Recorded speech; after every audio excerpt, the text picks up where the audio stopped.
அழைக்கும் பொழுதில் வருவான், தன்னை அமுதாய் அள்ளித் தருவான். அழைக்கும் பொழுதில் வருவான், தன்னை அமுதாய் அள்ளித் தருவான். உழைப்பை மதிப்பான், உணர்வை விதைப்பான். உழைப்பை மதிப்பான், உணர்வை விதைப்பான். ஒவ்வொரு சொல்லிலும் படர்வான், என்னை ஒரு நொடி நில்லாமல் தொடர்வான். ஒவ்வொரு சொல்லிலும் படர்வான், என்னை ஒரு நொடி நில்லாமல் தொடர்வான். இதயத்தின் உள்ளே ஒருவன், அந்த இனியன் அவன் பேரிறைவன். பஞ்சில் நெருப்பை போலே அவன் நெஞ்சில் நுழைந்ததனாலே. பஞ்சில் நெருப்பை போலே அவன் நெஞ்சில் நுழைந்ததனாலே. தஞ்சம் இல்லை, தவமும் இல்லை. தஞ்சம் இல்லை, தவமும் இல்லை. தானே தன்னில் நிறைவான், அவன் தன்மையில்லாமல் தெரிவான். தானே தன்னில் நிறைவான், அவன் தன்மையில்லாமல் தெரிவான். உண்மை ஒன்றே அவன் வழக்கம், எந்த உயிரும் அவனுக்கு பழக்கம். உண்மை ஒன்றே அவன் வழக்கம், எந்த உயிரும் அவனுக்கு பழக்கம். ஆனந்தமே அவன் இதயம், அங்கு 1000 வேதங்கள் உதயம். ஆனந்தமே அவன் இதயம், அங்கு 1000 வேதங்கள் உதயம். வணக்கம். ஸ்ரீ கிருஷ்ணா ஸ்வீட்ஸ் நிறுவனமும் பாரதிய வித்யா பவனும் இணைந்து வழங்கும் உயிரே உறவே என்னும் தொடர் நிகழ்ச்சியின் 2வது நிகழ்வுக்கு உங்களை வரவேற்பதில் பெருமகிழ்ச்சி கொள்ளுகிறேன். சென்ற முறை நாம் சந்தித்த போது உயிரே உறவே நிகழ்ச்சியில் எந்தையும் தாயும் என்று நம்ம அப்பா அம்மாவை சந்தித்தோம். இன்றைக்கு முரளியே அழகாக ஒரு உபதலைப்பு கொடுத்திருக்கிறார். உடன் பிறந்த உன்னதங்கள் அப்படின்னு ஒரு தலைப்பு கொடுத்திருக்கார். இந்த அருமையான தலைப்பை கொடுத்த நம்முடைய கிருஷ்ணா ஸ்வீட்ஸ் உரிமையாளர் திரு முரளி அவருக்கு நம்முடைய வளமான கரவொலியை அனுப்புவோம். உடன் பிறந்த உன்னதங்கள். ஒரு வீட்டுக்கு அத்திவாரம் என்பது பெற்றோர். இன்னும் ரொம்ப சொல்ல போனா பல பெண்கள் மத்தியில் பிறந்த ஒரே ஆண்மகன் என்பதால் குடும்ப பெண்கள் அனுபவித்துக் கொண்டிருக்கின்ற எத்தனையோ இடர்களை ஏதும் செய்ய இயலாமல் பார்த்து கொண்டிருந்த சிறுவனாகவே நான் பலகாலம் வாழ்ந்த காரணத்தினாலும் அத்திவாரம் என்றால் அது அந்த வீட்டின் தாய்தான், பெண்தான், அதிலும் தாய்தான். தந்தையும் இருக்கிறார். தந்தையினுடைய அவருடைய பங்களிப்பை எதுவும் கொஞ்சம் கூட நாம மறுப்பதற்கில்லை, மறைப்பதற்கில்லை, குறைப்பதற்கும் இல்லை. இருந்தாலும் தாயை பார்க்கும் பொழுது தாயை தர்க்க ரீதியாக அணுக முடியாது என்று பார்த்தோம். எனவே அஸ்திவாரங்களாக பெற்றோர்கள் இருக்கிறார்கள் என்று பார்க்கும் பொழுது அண்ணன், தம்பி, தமக்கை, தங்கை என்று வருகின்ற உறவுகள் எனக்கு என்னமோ இந்த கூரையை தாங்குகின்ற தூண்களாகவே தெரிகின்றன, இல்லையா? எப்படி அத்திவாரம் என்பது ஒட்டுமொத்த கட்டிடம் நிற்பதற்கு மிகவும் முக்கியமானதோ அதே போலத்தான் கூரை நிற்க வேண்டுமானால் அதை தாங்க தூண்கள் வேண்டும், இல்லையா? அப்படித்தான் இந்த உறவுகளை நான் காணுகின்றேன். எனவே அண்ணன், தம்பி, அக்கா, தங்கை இவர்களை பற்றி கொஞ்சம் சிந்திக்கலாம் இன்றைக்கு. இந்த உறவுகள் அமைவது விசித்திரமாக இருக்கிறது. அண்ணனுடைய உறவு, அண்ணன் அல்லது அக்கா, இவர்களுடைய கொஞ்சம் யோசிச்சு பாருங்க. சாதாரணமான ஒரு மேட்டர் ஆஃப் ஃபேக்ட் இன்ஃபர்மேஷன், ஆனால் அது சொல்லும் பொழுது ஒரு சுவாரஸ்யம் கிடைக்கிறது. அண்ணன் அக்கா இந்த உறவு என்பது நாம் பிறப்பதற்கு முன்னே நிச்சயிக்கப்பட்டு நமக்காக காத்திருக்கின்ற உறவுகள் இல்லையா? தங்கை தம்பி என்பது நாம் பிறந்த பிறகு நேருகின்ற உறவுகள் இல்லையா? நமக்கு அப்புறம் தானே உறவுகள். ஆனால் இந்த பாரத நாட்டு பண்பாட்டிலே ஊறி வந்தவர்களுக்கு இரண்டுமே ஏற்கனவே நிச்சயிக்கப்பட்ட உறவுகள், புதுசாக ஒன்றும் இல்லை. இரண்டுமே ஏற்கனவே நிச்சயிக்கப்பட்ட உறவுகள். இந்த குடும்பத்தில் நாம் பிறக்கிறோம் என்பது தற்செயலான நிகழ்ச்சி அல்ல. என்னுடைய நண்பர் முத்தையா பாஷையில சொல்லணும்னா, ஆண்டவன் ஆடுகின்ற இந்த விளையாட்டுல எல்லாமே திட்டமிட்டு தற்செயலாக நடப்பதுதான். திட்டமிட்டு தற்செயலாக நடப்பது என்று சொல்வார் அவர். அது மாதிரி இந்த குடும்பத்தில் நாம் பிறக்கிறோம் என்றால் அதற்கான நம்முடைய முன்வினை மட்டுமல்ல, அவர்களுடைய முன்வினையும் இருக்கிறது. நாம் அந்த குடும்பத்தில் பிறப்பதற்கு அந்த பெற்றோர்கள் புண்ணியம் செய்தார்களா இல்லையா என்பது நம்முடைய தரத்தை பார்த்து ஊரே நிச்சயித்துவிடும். நாம் நடந்து கொள்ளும் முறையை பார்த்து இப்படி வந்து வச்சிருக்கானேயான்னு போது புரிஞ்சு போயிடும் நம்ம என்ன செய்திருக்கிறோம். அவர்கள் அதற்கேற்ற புண்ணியம் செய்யவில்லை என்று தெரியும். அதே போல்தான் எல்லா உறவுகளும், அந்த குடும்பத்தில் நமக்கு விளைகின்ற ஏற்படுகின்ற எல்லா உறவுகளுமே இந்த வினைப்பை, இதை சமஷ்டி கர்மா என்று, சமஷ்டி கர்மாவின் நுழைவாயில் தான் குடும்பம் என்று சொல்லுவாங்க. அதற்கு பிறகு சமுதாயம், சமுதாயமும் சமஷ்டி கர்மாவில் அடங்கும். ஆனா நுழைவாயில் தான் முதல்ல குடும்பம். You don't appoint anyone, எல்லாம் well appointed already. வாழ்க்கையினுடைய இந்த ஆரம்ப பாடம் இது. ஆனா நம்ம இது வாழ்க்கையினுடைய முடிவிலாவது இதை கற்றுக்கொள்ள வேண்டும் என்பதற்காக பெரியவர்கள் எத்தனையோ நமக்கு உபதேசம் செய்து கொண்டிருக்கிறார். முதல்ல தெரிஞ்சிட்டா நல்லா இருக்கும். அது முடியறதில்லை. இயல்பா இருத்தல் எளிமையாம், அது முயன்று வருதல் புதிர் இல்லையா? It takes a tremendous effort to remain simple. அவ்வளவு முயற்சி தேவையாக இருக்கிறது நமக்கு. இந்த உறவுகள் எதற்காக, முதல்ல அதை பார்த்துட்டு தான் இதுக்குள்ள போலாம். எதற்காக இந்த ஒரு உறவு இருக்கணும் அப்படின்னா,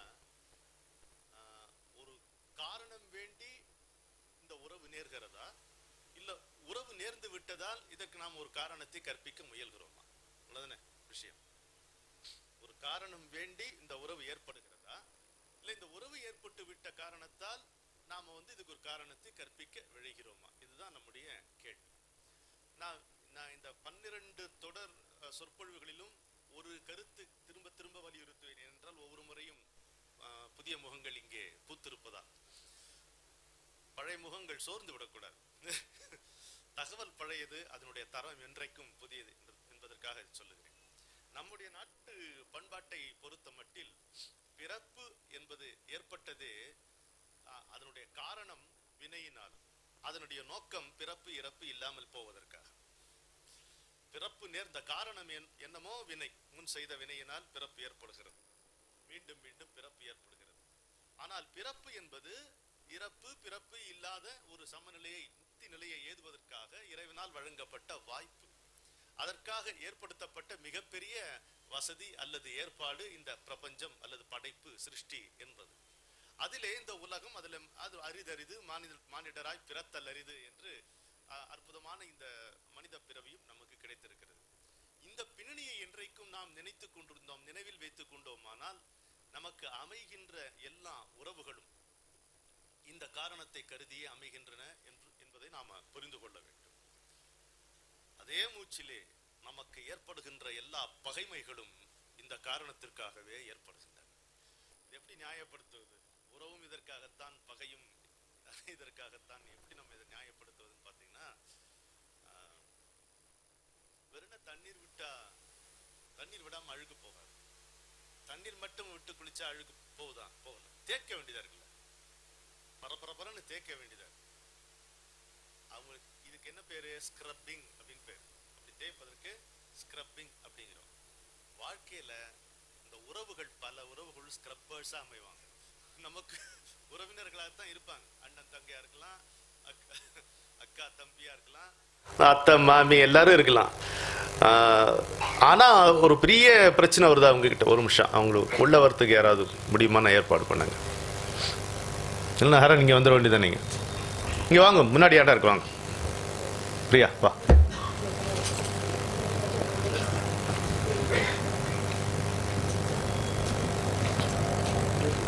இங்க வாங்க.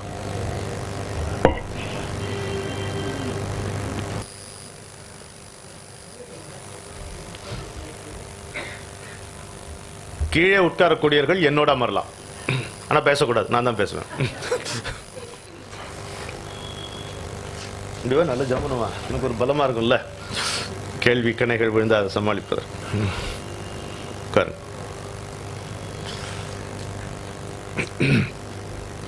எனவே இந்த குளிக்கும் பொழுது அழுக்கு போவதற்காக ஏதாவது இந்த முந்தையெல்லாம் அந்த பீர்க்கங்கான் நார் வச்சு தேய்ப்போம், உள்ள இருக்கக்கூடிய இந்த ஓடு, காய்ந்த ஓடு வச்சு தேய்ப்போம். இப்போ அது பிளாஸ்டிக்ல வந்து 200 ரூபா 300 ரூபா கொடுத்தா தான் அது நமக்கு சரிப்படுது. அது மாதிரி வச்சிருக்கோம். அது மாதிரி உறவுகள் நேரும். உறவுகள் இருக்கும் பொழுது ஒருவரோடு ஒருவர் பழகும் போது நெருடல்கள் ஏற்படும், நெரிசல்கள் ஏற்படும், விரிசல் கூட ஏற்படும். இது எல்லாமே நம்மை பக்குவப்படுத்துவதற்காகத்தான். எல்லாம் சீரா போயிருந்ததுன்னு வைங்க, எல்லாம் ஒரே சீரா போய் ஒரு பிரச்சனையும் இல்லாமல் போயிருந்ததுன்னா என்ன இது வாழ்க்கை நல்லாவா இருக்கும்னு நினைக்கிறீங்க நீங்க? டெலிஃபோன் டைரக்டரி படிக்கிற மாதிரி இருக்கும். எவ்வளோ பெருசா இருந்தாலும், எவ்வளோ அழகா அச்சிட்டு இருந்தாலும், டெலிஃபோன் டைரக்டரி வந்து ஒரு பிரயாணத்துக்கு படிப்பதற்கு உபயோகமா இருக்குமா சொல்லுங்க? நான் மதுரை வரைக்கும் போறேன், நல்ல புக்கா ஒன்று கொடுப்பான்னு டெலிஃபோன் டைரக்டரி கொடுத்தா சரியா வருமா? வாழ்க்கையினால அவர் கொஞ்சம் ஏற்ற இறக்கங்கள், மேடு பள்ளங்கள், திடீர் திருப்பங்கள், வளைவுகள், சரிவுகள், பருவநிலை மாற்றங்கள் எல்லாமே இருந்தா தான் அந்த பாதை, இந்த பயணம் வந்து இனிமையாக. பாதையெல்லாம் மாறி வரும், பயணம் முடிந்துவிடும், மாறுவதை புரிந்து கொண்டால் மயக்கம் தெளிந்து விடும் கண்ணதாசன். அப்படி வரும். அப்ப அதற்காக ஏற்படுத்தப்பட்டுதான் உறவுகள். எந்த உறவுமே நம்மை பக்குவப்படுத்துவதற்காக இறைவனால் ஏற்படுத்தப்பட்டவை அப்படின்னு வச்சுக்கணும். அப்போ எவ்வளவு முடியுமோ முயற்சி செய்து அந்த உறவை தக்க வைத்துக் கொள்வதே நமக்கு நல்லது. உறவிலே எந்த விதமான எதிர்பார்ப்பும் வைத்துக் கொண்டு அதை தக்க வைக்கும் முயற்சிகளை ஏற்படுத்திக் கொள்ளக்கூடாது. ஒரே காரணத்துக்காக, இது இறைவனால் அனுப்பப்பட்ட, இறைவனால் ஏற்பாடு செய்யப்பட்ட உறவு. என்னுடைய நலம் கருதி நான் பக்குவப்படுவதற்காக, நான் ஒரு மனிதன் என்கின்ற முறையில் மேலும் மேன்மை அடைவதற்காக, என்னுடைய மனித பண்புகளை வளர்த்துக் கொள்வதற்காக இறைவனால் ஏற்படுத்தப்பட்ட ஒரு வாய்ப்பு தான் இந்த உறவு. இந்த ஞாபகத்தில் இதை மனதிலே வைத்துக்கொண்டு அந்த உறவை காப்பாற்றுவதற்கு எல்லா முயற்சியும் எடுத்துக்கொள்ள வேண்டும். அப்படி முயற்சி எடுத்துக்கொள்ளும் பொழுது எங்க நமக்கு பிரச்சனை வரும்னா, நம்முடைய ஈகோ, நம்முடைய அகங்காரம் காயப்படுவது. மனசு ஒருபோதும் மனசு காயப்படுவதில்லை, நம்முடைய ஆணவம் தான் காயப்படுகிறது. இப்போ ரமண மகர்ஷிகிட்ட ஒருத்தர் வந்து போய் கேட்டார், ஐயா என்ன வந்து அவரு இப்படி திட்டார் என்ன அப்படின்னு. விரோதமா என்ன இப்படி பேசி இப்படி திட்டாரு, நல்லது தானே, அவரு நம்ம ஃப்ரெண்டு தானே அப்படின்னா அப்படின்னாரு. நம்ம நண்பர் தானேப்பா அவரு அப்படின்னா. ஏங்க வகத்தொகை இல்லாம நம்மளை விமர்சனம் பண்ணி திட்டுறோம், எப்படி நீங்க நண்பன்னு சொல்றீங்க? சரி, அவர் சொன்னதுனால என்னாச்சு உங்களுக்கு அப்படின்னு கேட்டார். சொன்னா காயப்பட்டு போறது இல்ல. எது காயப்பட்டது? மனசு காயப்படாது தம்பி, நம்ம அகங்காரம் தான் காயப்படும். அப்போ அப்படின்னா நமக்கு விலக வேண்டியது என்ன? அகங்காரம். விலக வேண்டிய அகங்காரத்துல அவர் ஒரு அடி கொடுக்கிறார். நமக்கு யாரு எதிரி? அகங்காரம். அந்த எதிரிக்கு எதிரி யாரு? உன்னை திட்டினார். எதிரிக்கு எதிரி நண்பன் தானப்பா அப்படின்ட்டார்.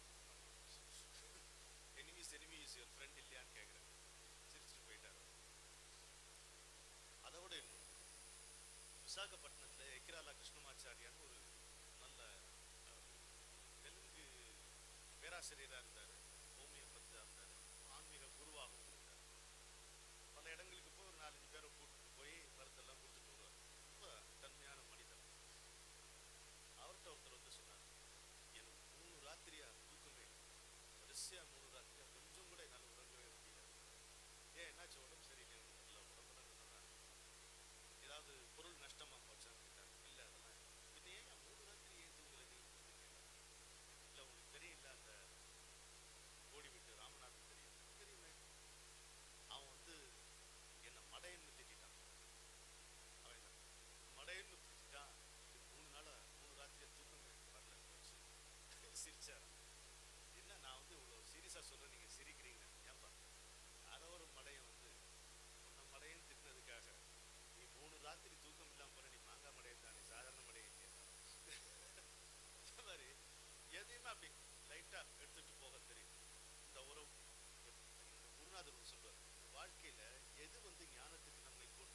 சேர்க்கும் என்றால் உனக்கு ஆச்சரியங்களும் இருக்கக்கூடாது, அதிர்ச்சிகளும் இருக்கக்கூடாது. Whatever happens must be obvious to you. என்ன ஆச்சரியம் இருக்கு? மழை பெய்யுறது பெஞ்சுதா, மனுஷன் பிறக்கிறது ஒரு ஆச்சரியமா, இருக்கிறது ஒரு அதிர்ச்சியா? ஜனனம் ஆச்சரியமும் இல்லை, மரணம் அதிர்ச்சிகரமான விஷயம். பிறப்பது எப்படி இயல்போ, வளர்வது எப்படி இயல்போ, அதை விட இன்னும் இயல்பானதும் இயற்கையானதும் தவிர்க்க முடியாதது இந்த மரணம் என்று இதைத்தான் ஜெயகாந்த் இன்னும் அழகாக நயம்பட சொல்வார். ஜனனம் இந்த வாழ்க்கையின் துவக்கம் இல்லை என்றால் மரணம் அது முடிவுமாக இருக்க முடியாது. அழகான ஒரு வாசகம் அது. அப்படி இருக்குது. அப்ப இந்த உறவுகள் என்பது நம்மை பக்குவப்படுத்துவதற்காக இறைவனால் ஏற்படுத்தி வைக்கப்பட்ட வாய்ப்பு. பக்குவம் என்பது இந்த உலகத்திலிருந்து, ஜனன மரண தலைகளிலிருந்து நாம் இந்த தேகத்தில் இருக்கும் போதே விடுதலை அடைவதற்காக என்பதற்காக. இந்த உலகம் ஏற்படுத்தப்பட்டதே, இந்த பிரபஞ்சம் என்பது சிருஷ்டிக்கப்பட்டதே இதற்காக. இந்த பின்னணியை நம்ம மட்டும் மறக்காம தம்புரா சுருதி மாதிரி நினைவில் வைத்துக் கொண்டோமானால் தப்பித்தோம். என்னுடைய வாழ்க்கையிலே மிக மகத்தான மனிதர்களை நான் சந்தித்திருக்கிறேன். நான் மீண்டும் மீண்டும் என்னுடைய ரொம்ப நெருங்கிய நலம் விரும்பிகள் நண்பர்கள்ட்ட சொல்வேன், எனக்கு எந்த விதமான சிறப்பும் கிடையாது. அது நன்றாக உணர்ந்ததே எனக்கு பெரிய ரிலீஃப். எந்த விதமான சிறப்பும் கிடையாது, ஆனால் நான் ரொம்ப பேறு பெற்றவன், ரொம்ப பாக்கியவான். எதனால சொல்றேன் அப்படின்னா, சிறு வயதிலிருந்தே பல மகத்தான மனிதர்களை நான் சந்தித்திருக்கிறேன், ஆண்களையும் பெண்களையும். அதுல என்ன பெரிய சுவாரஸ்யம் கேட்டீங்கன்னா, அவர்களில் யாருமே புகழடைந்தவர்கள் இல்லை. none of them are popular. புகழை விரும்பியவர்களும் இல்லை. தங்களை வெளிப்படுத்திக் கொள்ள வேண்டும், தங்களுக்குள்ளே இருக்கின்ற ஆற்றலை, என்னன்னு சொல்ல, ஆற்றலாம் அவரோட சான்றாண்மை, இந்த சான்றாண்மை அவர்கள் வெளிப்படுத்தியும் விளம்பரப்படுத்தியும் இல்லை. அப்படியே அறிவு திலகமாக இருப்பார்கள், ஞான கொழுந்தாக இருப்பார்கள். நான் பார்த்திருக்கிறேன். அப்படியே அவ்வளவு பரவசமா இருக்கும். அவர்களிடம் வந்து பேச வந்தவர்கள் அவர்களுக்கு ஏதோ சொல்வார்கள். People come to me to listen to me and they do all the talking என்பார் என்னோட குருநாதர். வந்து இவர்கிட்ட ஏதோ சொல்லுவாங்க, இவர் ஞான கொழுந்தா இருப்பாரு. நான் என்ன உட்காந்து பேசுவேன், நமக்கு பயமா, சின்ன வயசு வேற எனக்கு. இவர் பக்கத்துல நம்ம எப்படியா உட்காருது, கூச்சமா இருக்கும் எனக்கு. எப்படி இருக்கீங்க அப்படின்னு வந்து உட்காந்து யோசிச்சு, அப்படியா, ஓஹோ அப்படி சொல்றாங்களா அவங்க அப்படின்னு இவர் கேட்டுக்குவாரு. பக்திக்கும் எனக்கு அது மாதிரி இருக்கு. அது மாதிரி மனிதர்களை நான் சந்தித்திருக்கிறேன். அவர்களுடைய வாழ்க்கையில் அவர்களாக கத்தரித்த உறவு என்பது கிடையவே கிடையாது. இது ஒரு நுணுக்கமா நான் அப்சர்வ் பண்ணிருக்கேன். அவர்களாக கத்தரித்த உறவு கிடையவே கிடையாது. இவர்கள் மீது காழ்ப்புணர்ச்சி கொண்டு விரோத மனப்பான்மை பாராட்டி விலகி சென்றவர்கள் உண்டு. அப்பொழுதும் கூட அவர்களுடைய நேசக்கரங்கள் எப்பொழுதும் அவர்களை நோக்கி நீண்டுதான் இருந்தன. யார் வந்தாலும் அவர்களை பற்றி, அவர்களை தெரிந்தவர்கள் தான் அவர் எப்படி பார்க்க அப்படின்னு சொல்லி விசாரிப்பார்கள். ரொம்ப நலம் விசாரிப்பார்கள். எப்பொழுதோ ஒரு முறை சந்திக்க நேர்ந்தா, எப்படி பார்க்க ரொம்ப நாளா ஏன் வரதே இல்லை அப்படின்னு கேட்பாங்க. அவனுக்கே கூசும்.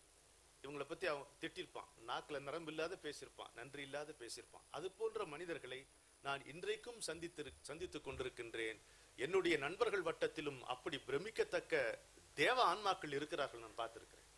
ஏதோ ஒரு தொழில் செய்பவர்களாக இதுதான் பாடம் நமக்கு. எதுக்கு நம்ம உறவுகளை பத்தி பேசுறோம்? இப்பதான் நான் அது புரிந்து கொள்கிறேன். முரளி கொடுத்த இந்த தலைப்பு எதற்காக நம்ம பேசுகிறோம் என்றால், எல்லா உறவுகளும் மேன்மையானது. எல்லா உறவுகளும் ஒரே ஒரு பாடத்தை, 2 பாடத்தை, இருமுனை கொண்ட ஒரு பாடத்தை தான் நமக்கு போதிக்கின்றன. எந்த உறவுமே நிச்சயமில்லை என்கிறது ஒரு பாடம். இன்னொன்று, ஒரே ஒரு உறவு தான் நமக்கு நிச்சயமானது என்கின்ற பாடம். அவனோடு மட்டும்தான் உறவு. He is your only companion, all the rest are associates என்பதுதான் நாம் புரிந்து கொள்ள வேண்டிய பாடம். புரிகிறதா? அவ்வளவுதான். வாங்க வாங்க.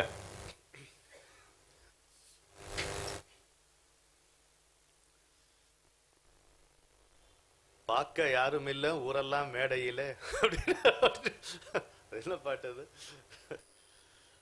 மனச வாட்டுறது ரோசனாதான். அந்தரத்து மேடையில நூலுங்கையும் இல்லாம ஆடாம ஆட்டும் ஒரு பொம்மலாட்டம். என்னுடைய பாட்டு தான்.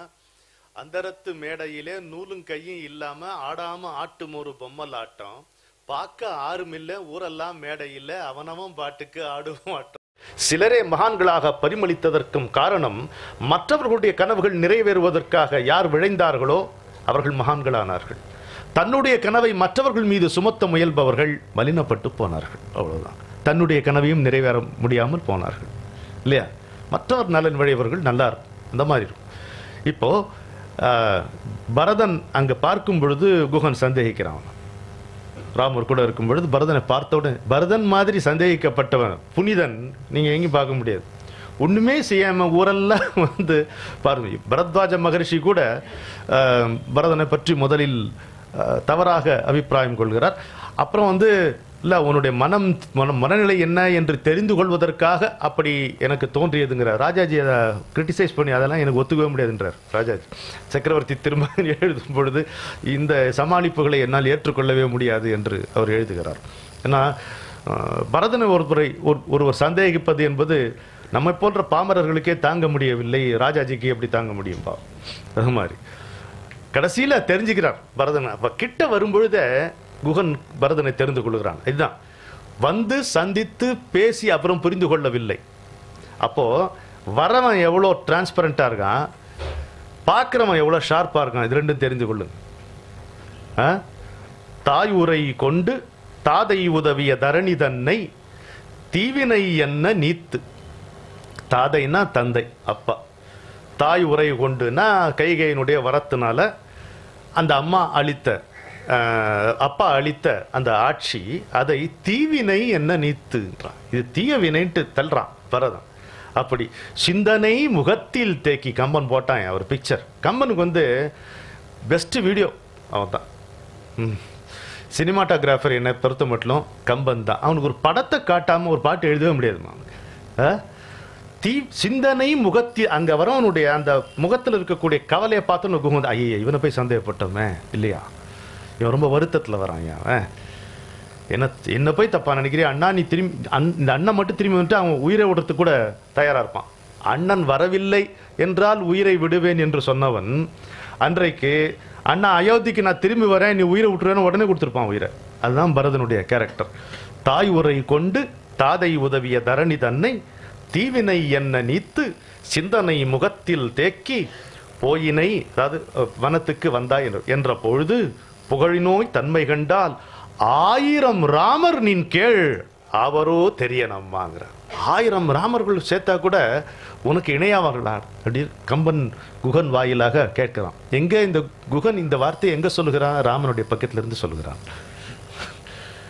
அது தெரிஞ்சுக்கணும். ராமனுடைய அருகில் இருந்தபடி குகன் எதிரே வந்த நம்முடைய பரதனை கண்டு இப்படி ஒரு வார்த்தை சொல்லுகிறான். எப்படி இருக்குப்பா? இப்போ ராமன் இலக்குவனுக்கு சொன்ன ஒரு பெரிய வார்த்தை நமக்கு எல்லாருக்கும் நல்லா தெரியும். கானகத்திற்கு சென்றாக வேண்டும் என்று கைகேயி அரசனுடைய கட்டளை என்று தன்னுடைய ஆசையை தெரிவித்த பொழுது அவனுடைய அந்த செந்தாமரை முகம் சிறிது கூட மாறவே இல்லை, இந்த புன்னகை சிறிது கூட மாறவே இல்லை. இலக்குவனுடைய கோபமும் கொஞ்சம் கூட ஆறவே இல்லை. அது அப்படி இது மாறாம இது ஆறாம அப்படி இருக்கு.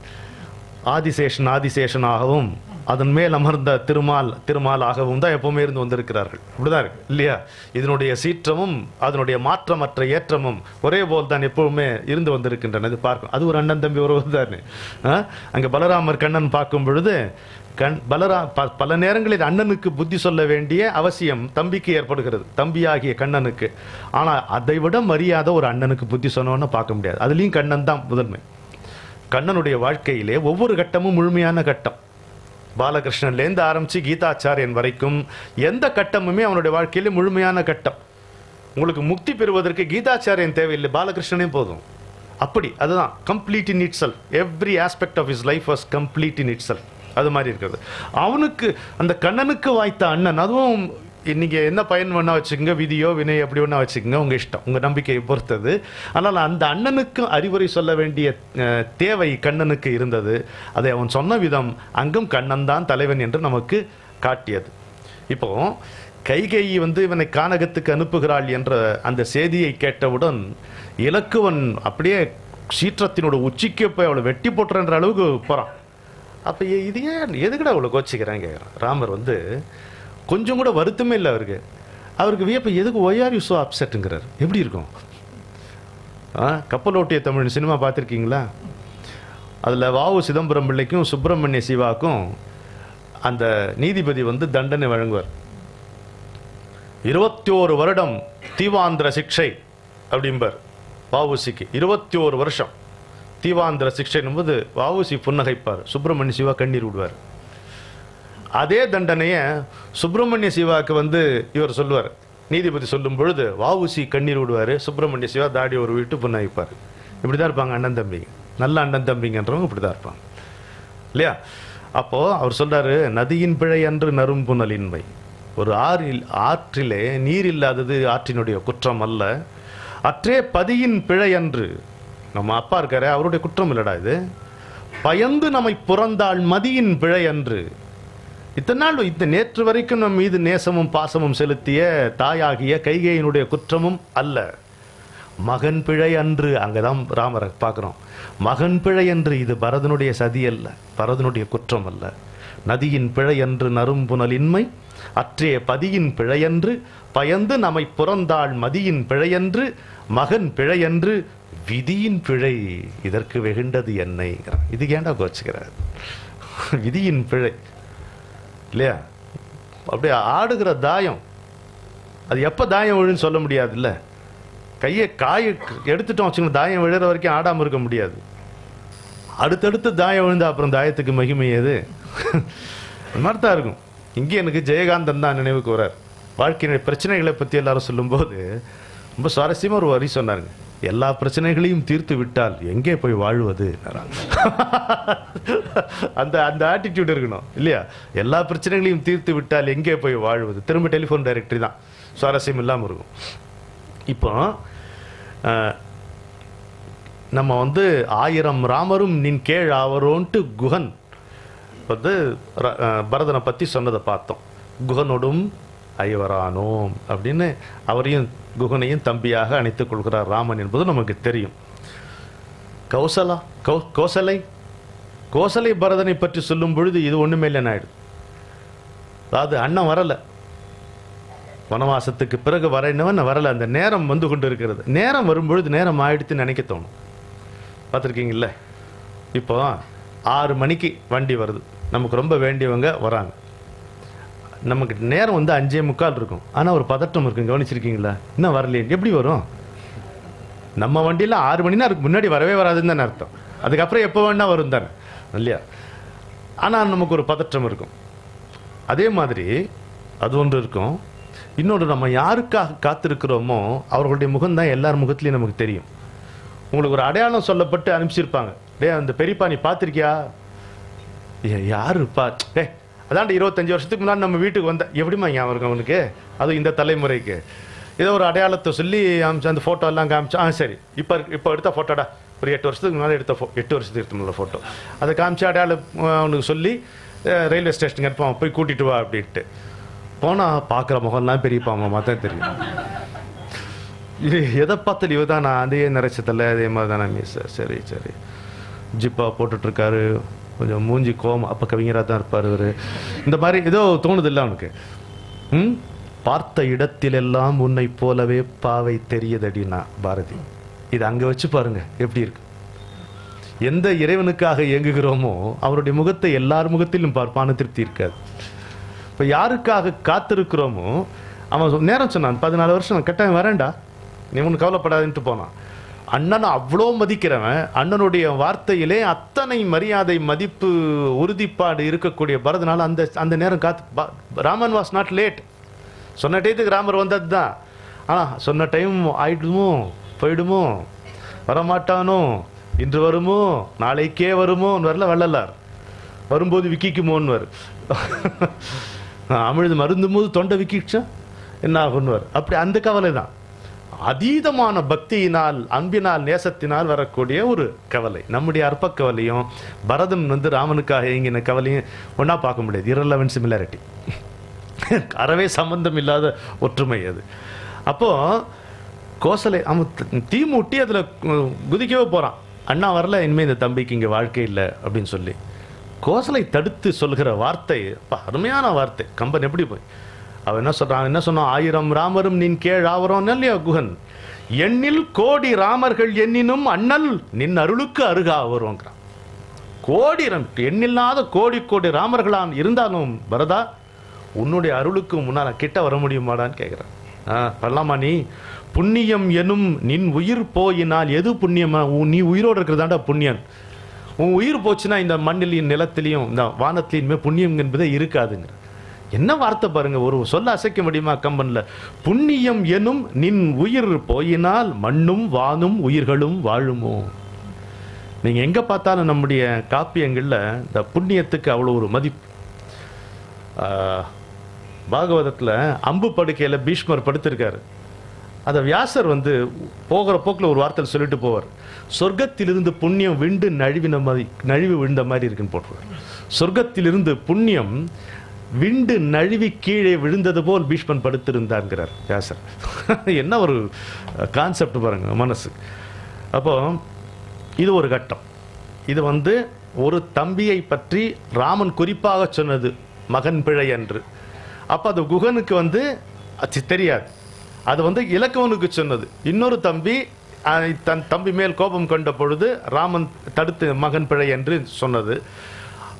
முன்ன பின்ன தெரியாத அவன் அங்கே வரவனை பார்த்து கோபப்பட்டு சந்தேகப்பட்ட குகன் அவன் அருகிலே வர வர சிந்தனை முகத்தில் தேக்கி என்கின்ற அந்த சித்திரிப்பினால் அவனுடைய உள்ளக்கிடக்கையை தெரிந்து கொள்ளுகிறான்.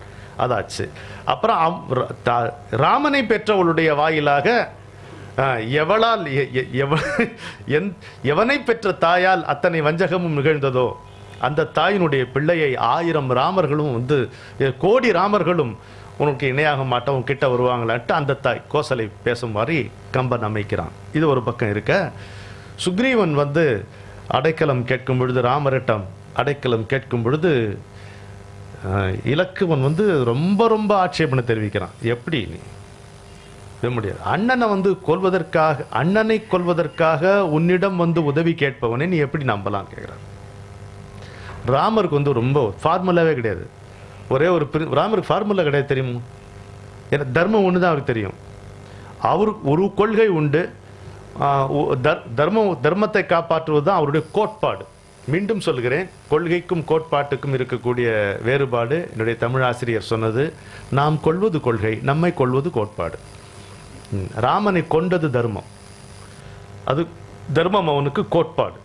அவனுடைய கொள்கை 2-3 கொள்கைகள் இருந்தன. இந்த ஒருவனுக்கு ஒருத்தி, சிந்தையால் வேற எவரையும் தொடேன், அது ஒரு கொள்கை வைத்துக் கொள்ளுங்கள். இன்னொரு கொள்கை என்றால் தஞ்சம் அடைந்தால் இல்லைன்னு சொல்ல முடியாது. இறைவனுடைய தன்மையை மனிதனாக காட்டியவன் ராமன். தான் மனிதன் என்றே தான் உணர்ந்து நடந்தவன் ராமன். அதனால காட் cannot say no. அதை வந்து ஒரு மனித ரூபத்தில் காட்டினான். இல்லைன்னு சொல்லிட்டேன் அப்புறம் எதுக்கு நீ இறைவன்? நம்ம சுகிசிவன் சொல்லுவார்ல, நடுக்கடலுள் சென்றே வீழினும் கரையற்றுகை நின் திருவுளமேன்ட்டு அபிராமி அந்த அதில் வரும். அபிராமி வந்து கேட்டாலும் ஏன்டா நடுக்கடலில் போய் விழற நீ அப்படின்னா, இந்த கேள்வியை கேட்கறதுக்கு நாட்டில் 1000 பேர் இருக்காங்க, நீ அதையே கேட்கறதுக்கா? நான் விழுவேன், நீ காப்பாற்றணும், அவ்வளோதான் நம்ம டீல் அப்படின்றான். அப்புறம் எதுக்கு ஒன்று அம்மானு கூப்பிட்றோம் நாங்கள்? நான் பாட்டுக்கு விழுவேன், நீ வந்து காப்பாற்றணும், அவ்வளோதான் நம்ம அப்படின்ட்டு. அது மாதிரி ராமர் தஞ்சம் அடைந்தால் கைவிடக்கூடாது என்பது ராமருடைய ரொம்ப தலையாய கொள்கைகளில் ஒன்று. சரி, இப்போ இந்த சுக்ரீவன் தஞ்சம் அடையும் பொழுது அப்போ முடிஞ்சு, எப்போ ஒருத்தன் காலை தொட்டானா அவனை காப்பாற்றிடுவார், அவ்வளோதான். லக்ஷ்மணன் சொல்லி இவனும் அண்ணனை கொல்வதற்கு யோசனை கேட்பவனுக்கு நீ எப்படி வந்து புகலிடம் கொடுக்கலாம் அப்படின்னும் பொழுது ராமர் வந்து அவர் ஒரு அத்தா இது கேளுங்கிறார். அத்தானா தலைவான்னு பொருள், மாண்பு மிக்க தலைவனேன்னு பொருள் அத்தா அப்படின்னு. லக்ஷ்மணன் அப்படி கூப்பிடுறார், அத்தா இது கேள் என ஆரியன் கூறுவான்ங்கிறார். எங்க வைக்கிறாரு பாருங்க. ஆரியன்னா யாரு? இந்த வடதுருவத்திலேருந்து வந்தாங்கலாம் கதையெல்லாம் திரிச்சு விட்டுருக்காங்க. நம்ம எங்கேயாவது நம்ம வீட்டில் நம்மளே படையெடுத்து போவோமா? என் வீட்டில் நான் படையுடன் நுழைந்தேன், என் வீட்டை கைப்பற்ற படையெடுத்து போனேன், அப்படி அதை நீங்கள் ஒத்துப்பீங்கன்னா அப்போ ஆரியர் படையெடுப்புன்னு ஒன்று. ஆரியர் இருமின் ஆண்கள் இருமின்வா. சத்ரபதி சிவாஜி சபதத்தில் பாரதி. பெண்மையை போற்றுபவன் ஆரியன், தேசத்தை தெய்வமாக தொழுபவன் ஆரியன், பெரியவர்களை மதிப்பவன் ஆரியன். நம்முடைய பண்பாடு கலாச்சாரம் இவையெல்லாம் ஒப்பற்ற பொக்கிஷங்கள், இவை காப்பாற்றப்பட வேண்டியவை என்கின்ற நிலைப்பாட்டிலே இருப்பவன் ஆரியன். மேன்மையான குணங்கள் யாருக்கு நிரம்பி இருக்கின்றனவோ அவன் ஆரியன், அவ்வளவுதான். அது ஒரு இனம் கிடையாது, மொழியும் கிடையாது. அது பிற்பாடு வந்த திருவி அவ்வளவுதான் போச்சு. பட்டணமோ கெட்டு போச்சு, பட்டிக்காடும் விட்டு போச்சு, பொட்டணத்துல சோறு தின்னு பொழுது கழியுது, போற போக்க நினைச்சோம்னா மனசை பிழியுது. சாரமற்ற வார்த்தை மேலே சரிது சொல்லுகின்றோம். அப்ப லக்ஷ்மணனை பார்த்து சொல்றார் ராமர், அத்தா இது கேள் என ஆரியன் சொல்வான், இப்பித்தாய விலங்கின் ஒழுக்கினை பேசலாமோ என்றார். அவர்கள் வானரர்கள், அவங்களுடைய ரூல்ஸ் வேற, அதை வச்சு நீ அவங்கள ஜட்ஜ் பண்ணாதேங்கிறார். நம்ம அப்படி இருக்கக்கூடாது.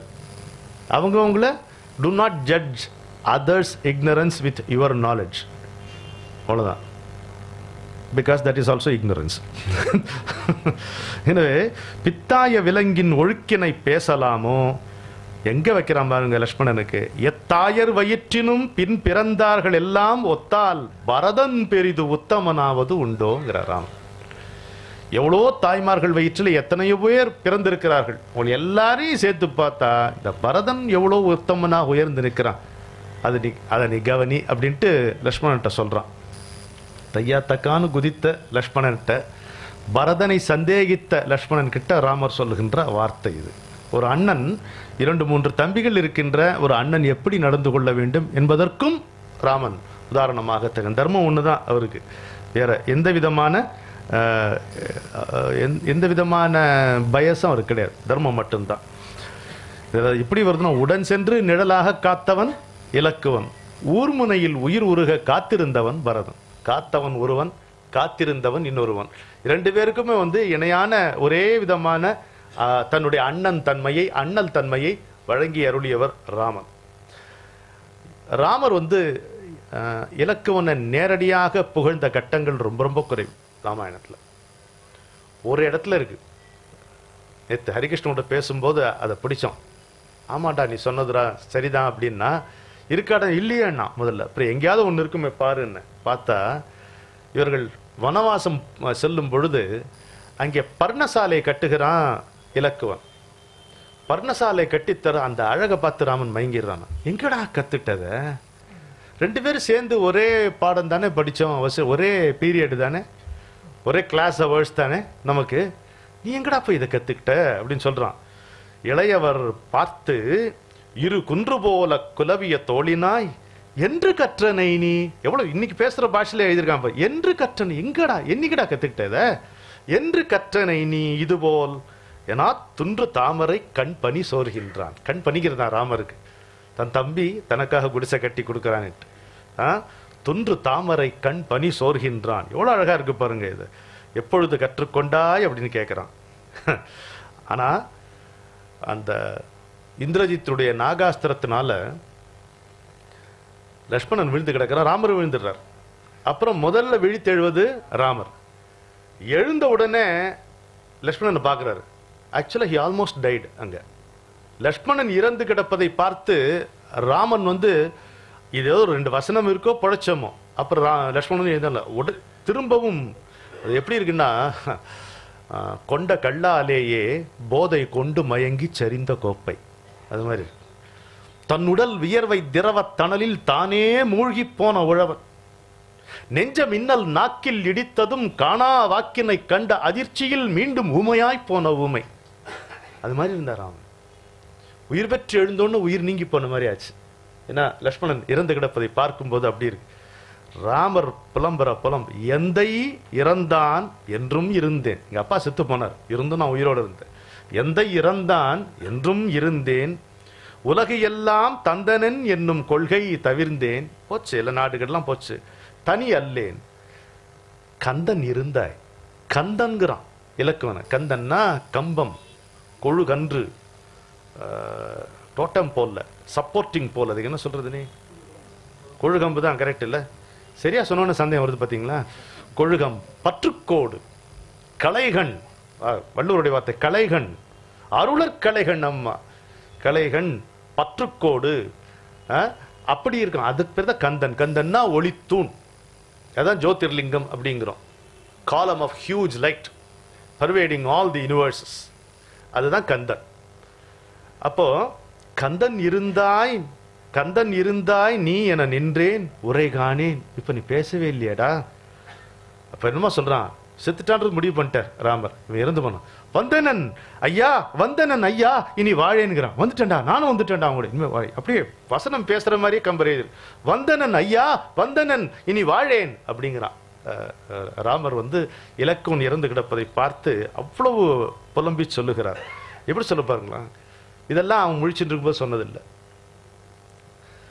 நான் ஹிந்து ஆஃபீஸில் 27 வருஷம் வேலை பார்த்து அதுக்கப்புறம் போதும் வேலைன்ட்டு உப்பு புளி மிளகாய் வியாபாரம் போதுமுடான்ட்டு உதறி விட்டு வந்த பிறகு அப்போ மேனேஜிங் டைரக்டராக இருந்த திரு என் முரளி அவர்களை அடிக்கடி மேடையில் சந்திக்கக்கூடிய ஒரு வாய்ப்பு கிட்டியது. ஒவ்வொரு மேடையிலும் என்னை வந்து அப்படியே உருகி புகழ்வார் அவர். வேலையில் இருந்த போது ஒரு புகழ் கூட அப்படி நிகழ்ந்தது இல்லை.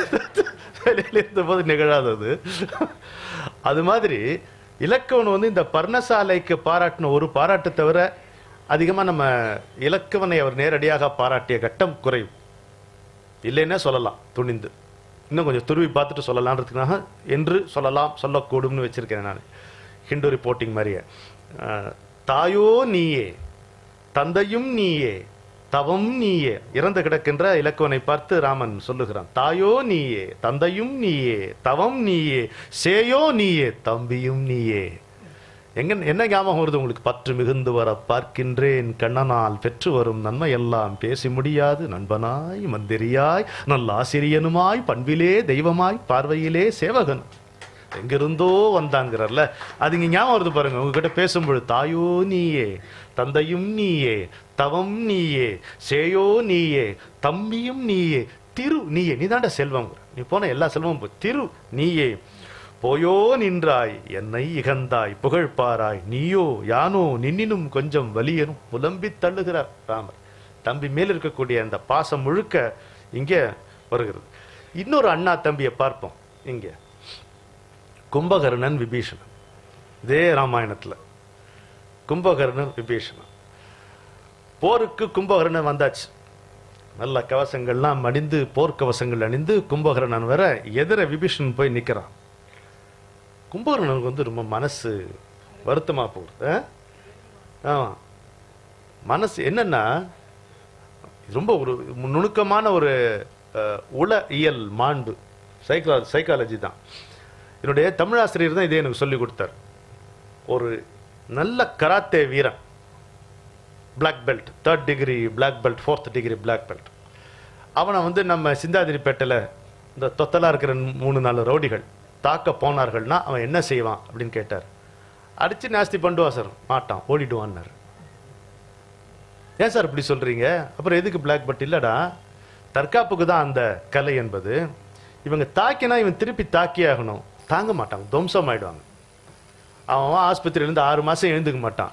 அதை அவாய்ட் பண்றதுக்காக இவன் ஓடிடுவான்னார்.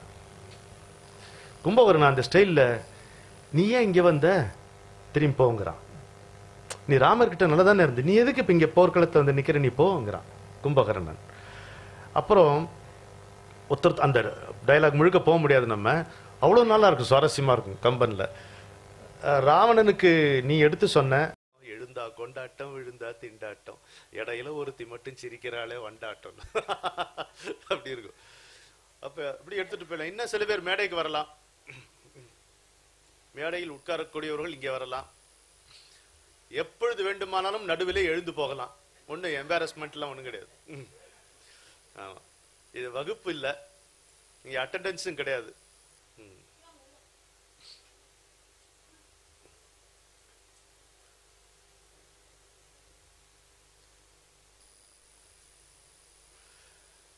நிற்கிறீங்களே, உட்காரலாம் வாங்க.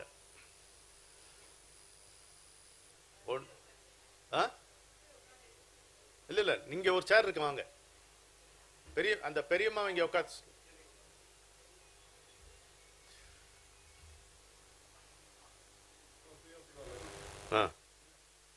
இல்ல இங்க வந்துல மேடை முன்னாடி ஒரு நாற்காலி இருக்கு.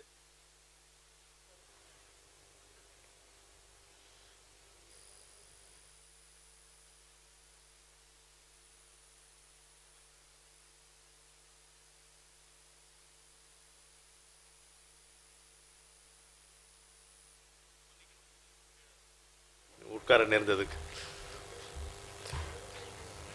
இங்கே நான் இன்றைக்கு பல புதிய முகங்களை பார்க்கிறேன். ஒரே ஒரு கோரிக்கை முன்னாடி வைத்துவிட்டு நான் சொல்லலாம். நீங்கள் யாரும் எப்பொழுது எழுந்து போக வேண்டும் என்று உங்களுக்கு தோன்றுகிறதோ, அழுத்து விட்டதோ சலித்து விட்டதோ தாராளமாக எழுந்து போகும். எந்த விதத்திலும் நான் அதனால் காயப்பட மாட்டேன். எந்த விதமான குறையாகவும் நான் கருதப்பட்டேன் இல்லையா? நிர்பந்தம் வந்து ரொம்ப பிரச்சனை. உங்களுக்கு பிரச்சனை, எனக்கும் அந்த அலைவரிசை டிஸ்டர்ப் ஆகும். உங்களுக்கு எப்போ பிடிச்சதுன்னா இருங்க,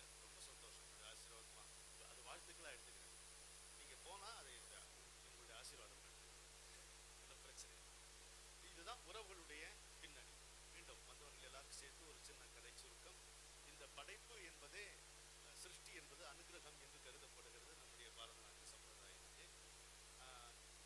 படைப்பு என்பது உலகம் என்பது தோன்றுவதற்கு முன்னாலேயே பல்வேறு பரிணாம நிலையில் ஆன்மாக்கள் தேகங்களுக்காக காத்திருந்தன என்று சொல்லுகிறது நம்முடைய சாஸ்திரம். எனவேதான் அரிதரிது மானிடராய் பிறத்தல் அரிது என்று ஔவையாரும் ஜந்து நாம் நரஜன்ம துர்லபம் என்று ஆதிசங்கரரும் சொல்ல கேட்கிறோம்.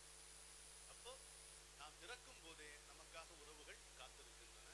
உறவுகள் ஏற்கனவே நிச்சயிக்கப்பட்டவை. அவை முன்பினை பயனால் அமைபவை. அதற்கேற்பத்தான் நாம் ஒரு குடும்பத்தில் பிறக்கிறோம். அதற்கேற்பத்தான் நம்முடைய உடன் பிறந்தோர்களும் உடன் பிறக்கிறார். இன்றைக்கு நாம் பார்ப்பது உடன் பிறந்த உன்னதங்கள் என்று அண்ணா தம்பி அக்கா தங்கை. ஒரு வீடு எப்போ ஒரு வீடு அழகா இருக்கும்? கொஞ்சம் யோசிப்பாங்க. பளிங்கினால் அமைக்கப்பட்டால் அழகா இருக்குமா? ஃப்ரெஞ்ச் விண்டோஸ்லாம் போட்டு சென்ட்ரல் ஏர் கண்டிஷன் பண்ணா நல்லா இருக்குமா? இதுதான் விக்டோரியா மெமோரியல் போய் பார்த்தீங்கன்னா அதுவும் அப்படிதான். வீடாக அரவிந்தருடைய சமாதி ரொம்ப அப்பழுக்கெல்லாம் துளி அழுக்கு கூட இல்லாம ரொம்ப வணங்கத்தக்க இடம். அது வீடா? சில பப்ளிக் லைப்ரரிஸ் நீங்க அமெரிக்காலாம் பார்த்தீங்கன்னா அப்படியே காலை வைக்கவே உங்களுக்கு கூச்சமா இருக்கும். அந்த அளவுக்கு சுத்தமா இருக்கும். அமைதினா அவ்வளோ அமைதியா இருக்கும். எல்லாமே துல்லியமாக அடுக்கப்பட்டிருக்கும். எதுவுமே துல்லியமாக அடுக்கப்பட்டிருக்கும். ரொம்ப பாராட்டப்பட வேண்டியது. அப்படி இருக்க முடியாது. அது வீடா? வீடுனா கொஞ்சம் கலையபுரம் இருக்கு. கலகலப்பு இருக்கணும். கலகலப்பு, கலையபுரம், ஓசை, பல பேருடைய வாக்கியங்கள் ஒன்றோட ஒருத்தர் பேசி முடிக்கும் போது இன்னொருத்தர் பேசணும். அப்பதான் வீடா இருக்கும். இல்லைன்னா வகுப்பறை மாதிரி இருக்கும் இல்லையா?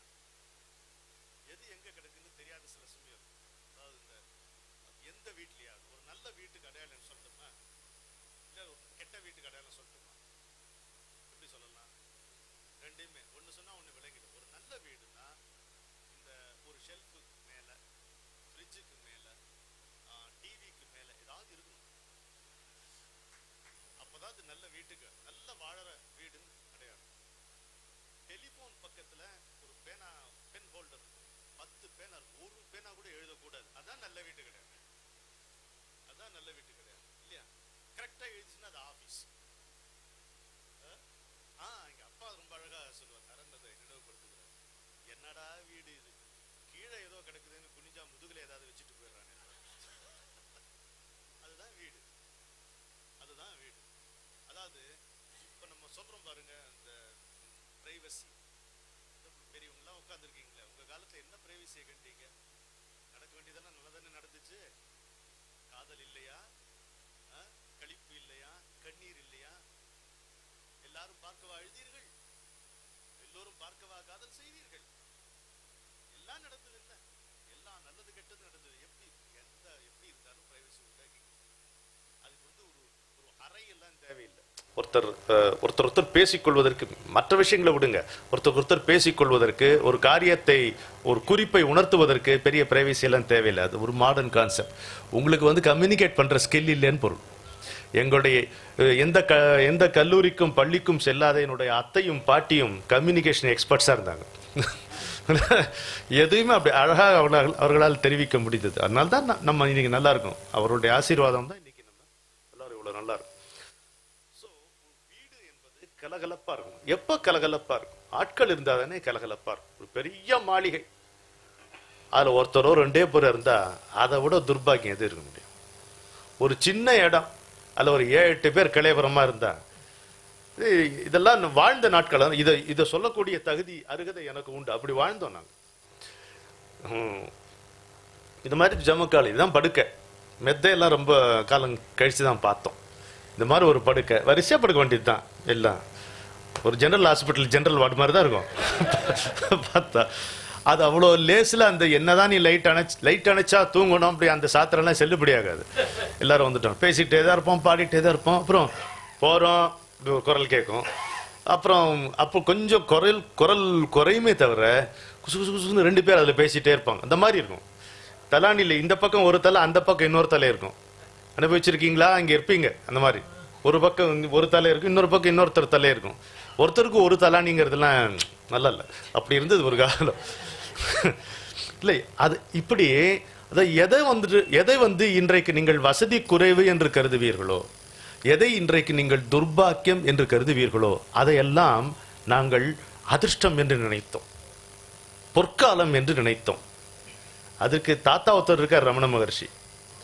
அவர் சொல்றார், பிற்காலத்துல இந்த ஆசிரமம் வந்த பிறகு சொல்வார், அப்போ உடுக்க கோவணம் மட்டும்தான் இருக்கும், பெரும்பாலும் ஒரே ஒரு கோவணம் மட்டும்தான் இருக்கும், ஸ்பேர் இருக்காது. அப்போ அதுல கிழிசல் ஏற்படும்.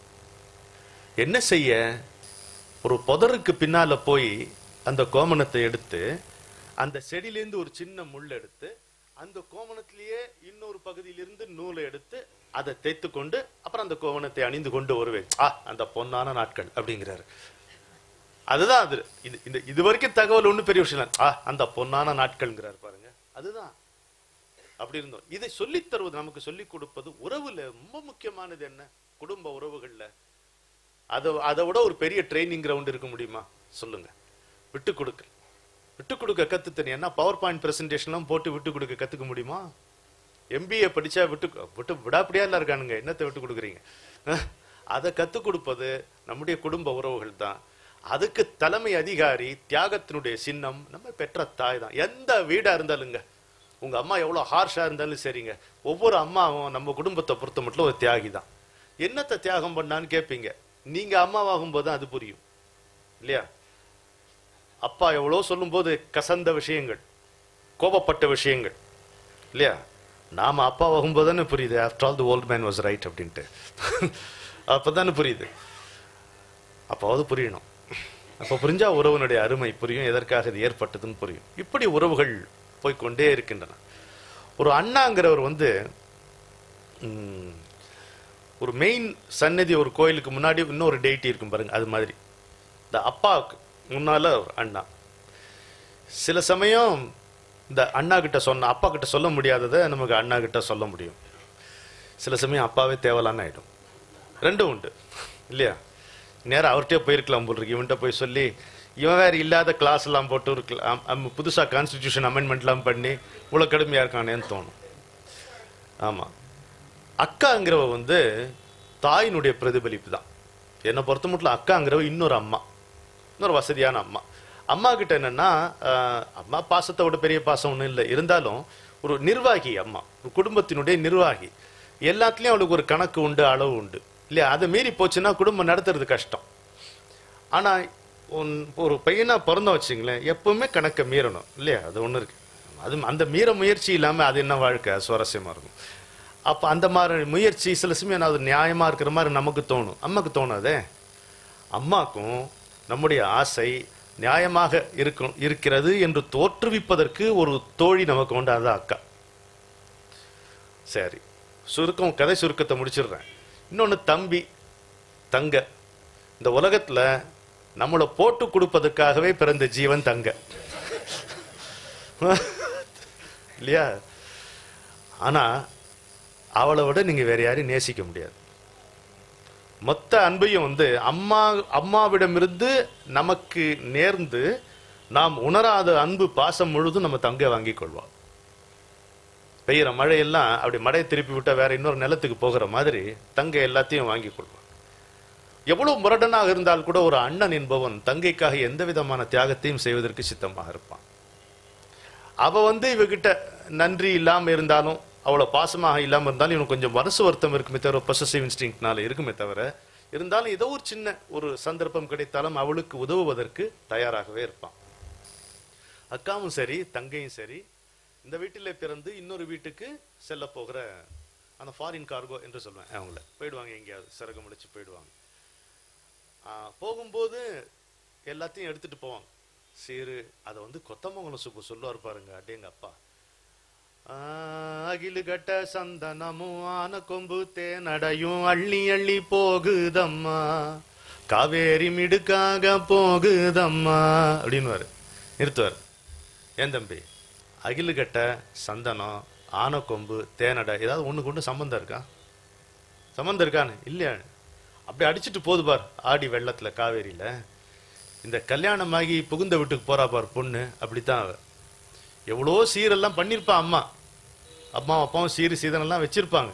ஆனாலும் அந்த கொஞ்சம் நசுங்கின அந்த சொம்பு, ஆமா எனக்கு வேணுமா, அது நான் அதானே யூஸ் பண்ணேன், அப்படி கொஞ்சம் வளைஞ்சி நெளிஞ்சிருக்கும் ஒரு தட்டு, அது வேணும். போகும்போது அந்த மாவலையும் கூட பறிச்சுட்டு போயிடுவார்னுவார். அப்படி போகுதான் காவேரி. அகில கட்ட சந்தனமும் ஆனக்கொம்பு தேனடையும் அள்ளி அள்ளி போகுதம்மா, காவேரி மிடுக்காக போகுதம்மா. போகட்டும், எங்க எடுத்துட்டு போகிறாள், எதற்காக எடுத்துக்கொண்டு போகிறாள்? இந்த குடும்பத்திலே அவள் பயின்று கொண்ட பண்பு, அன்பு, பாசம், திறமை, இதெல்லாம் இன்னொரு இடத்துல கொடிநாட்ட போகிறாள். இப்படித்தானே இந்த உறவு, இன்னொரு உறவு அமைகிறது. இப்படி அமைகிறது. இல்ல அண்ணன் தம்பி என்று வரும் பொழுது நம்முடைய இதிகாசங்களை தொடாமல் இருக்க முடியாது இல்லையா? நம்முடைய இதிகாசம் ராமாயணம் காட்டுவதை போல் அண்ணன் தம்பி உறவு வேற எதுவுமே காட்டாது. ரொம்ப அற்புதமான சில கட்டங்கள் இருக்கு, உங்களோடு பகிர்ந்து கொள்ளலாம் இருக்கிறேன். பரவாயில்லையா? சரி சரி. முதல்ல உடன் பிறந்த உன்னதங்களை வணங்குவோம். கலங்க வைக்கும் கவலை கடலை கடக்க உதவும் கருணை கலங்கள்.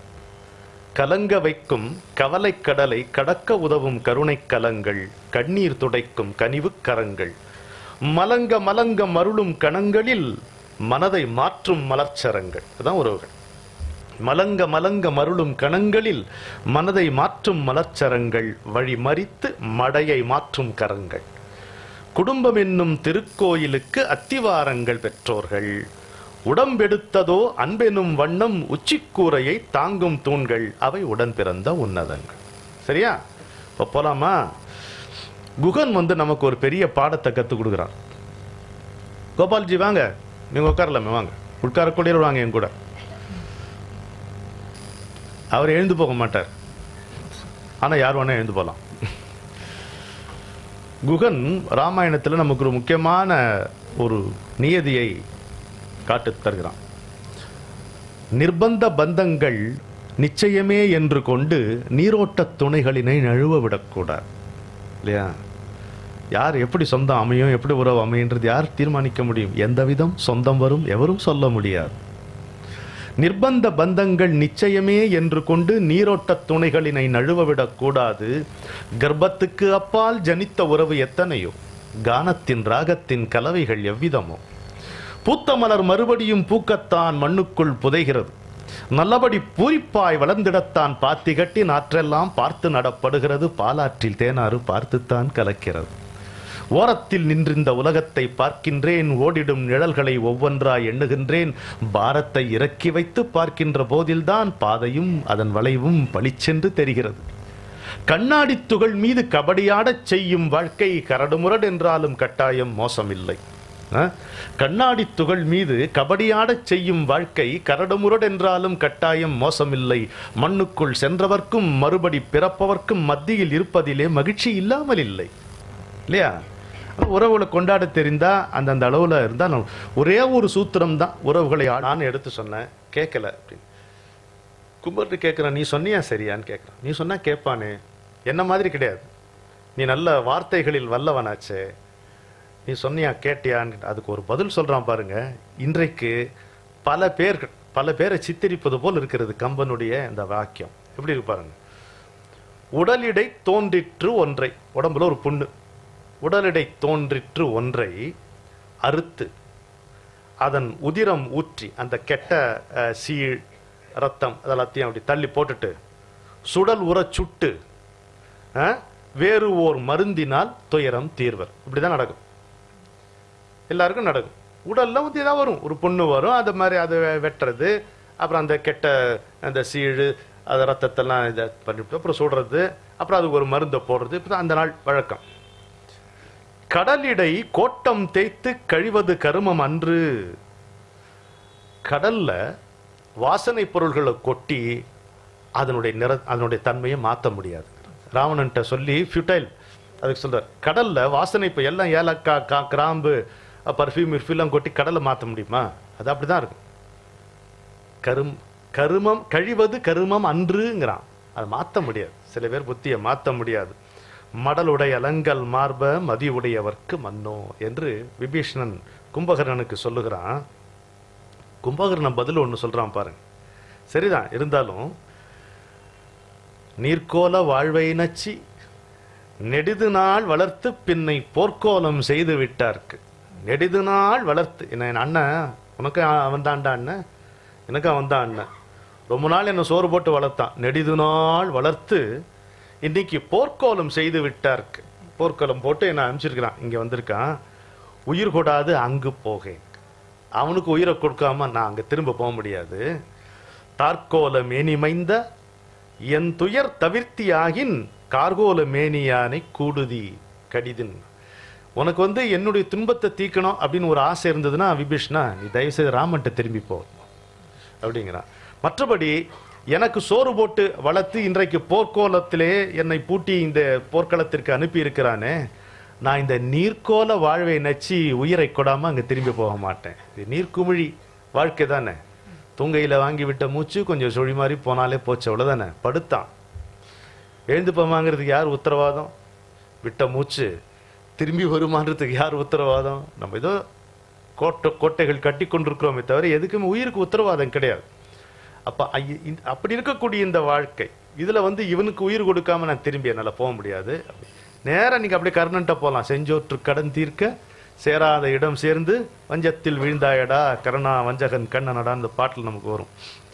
மலரின் மேல் இருந்த வள்ளல் வழியிலா வரத்தினால் நீ உலைவிலா தர்மம் பூண்டாய். பிரம்மா கொடுத்த வரத்தினால உனக்கு வந்து கொஞ்சம் கூட அழிவில்லாத தர்ம பூண்டு இருக்கிறாய்ன்னு கும்பகர்ணன் அழகாக விபீஷணன்ட்ட சொல்லுகிறான். சொல்லி தலைவன் நீ உலகுக்கெல்லாம், உலகெல்லாம் தலைவன்டா நீ விபீஷணா, நீ செஞ்ச தப்பு நினைக்காதேன்ட்டு சொல்றான். ஏன்னா ரெண்டு பேருக்குமே ராவணனை தெரியும், ரெண்டு பேருக்குமே ராமனையும் தெரியும். வந்தவன் சாதாரணமா இல்லைன்றது ரெண்டு பேருக்குமே தெரியும்.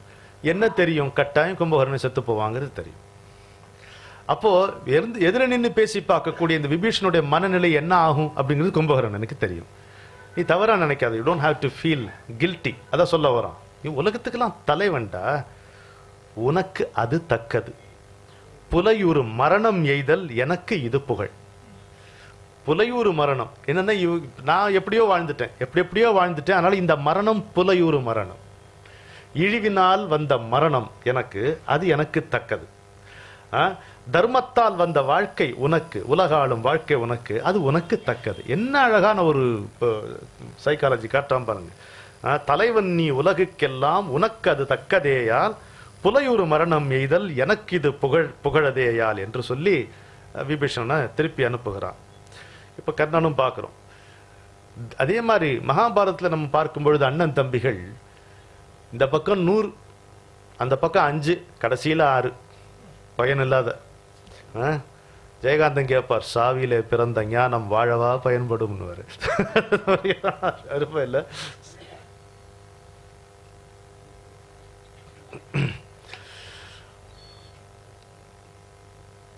இதுல தர்மரை எல்லாரும் அந்த 4 பேரும் தர்மருக்கு அடங்கி நடந்தவர். ஒரே ஒரு கட்டத்துல மட்டும் கேள்விகள் கேட்பார்கள். தர்மத்தை இப்போ வந்து மனைவி அடிக்கடி சுட்டி காட்டக்கூடிய கட்டம் மகாபாரதத்தில் வரும். ராஜசூயாகம் முடிந்து எல்லாம் வெற்றிக்கெல்லாம் பிறகு, அந்த சிசுபால வதத்துக்கு பிறகு கிருஷ்ணன் விடைபெற்று கொண்டு போகும்போது வியாசர் தான் வந்து சொல்கிறார் இல்லையா, இந்த குலநாசம் என்பது உன்னால் தான் நேரும் தர்மான்ட்டு போயிடுறார். டக்குன்னு ஒரு வார்த்தையை போட்டு போயிடுறாரு. இந்த குலத்தினுடைய நாசத்துக்கு நீ காரணமாக இருப்பாய் அப்படின்ட்டு போறார். வாட் அ காம்ப்ளிமெண்ட் அது. தர்மர் வந்து என்ன சொல்றாரு, அப்படியா, அப்படின்னா உடனே நான் தற்கொலை பண்ணிக்கிறேன்றார். இவரை தன்னுடைய தம்பிகளை கூப்பிட்டு சொல்ல இது மாதிரி சொல்லிட்டு போயிருக்காரு முனிவர், ஆனா உடனே நான் தற்கொலை பண்ணிக்கலாம் அப்படின்றாரு.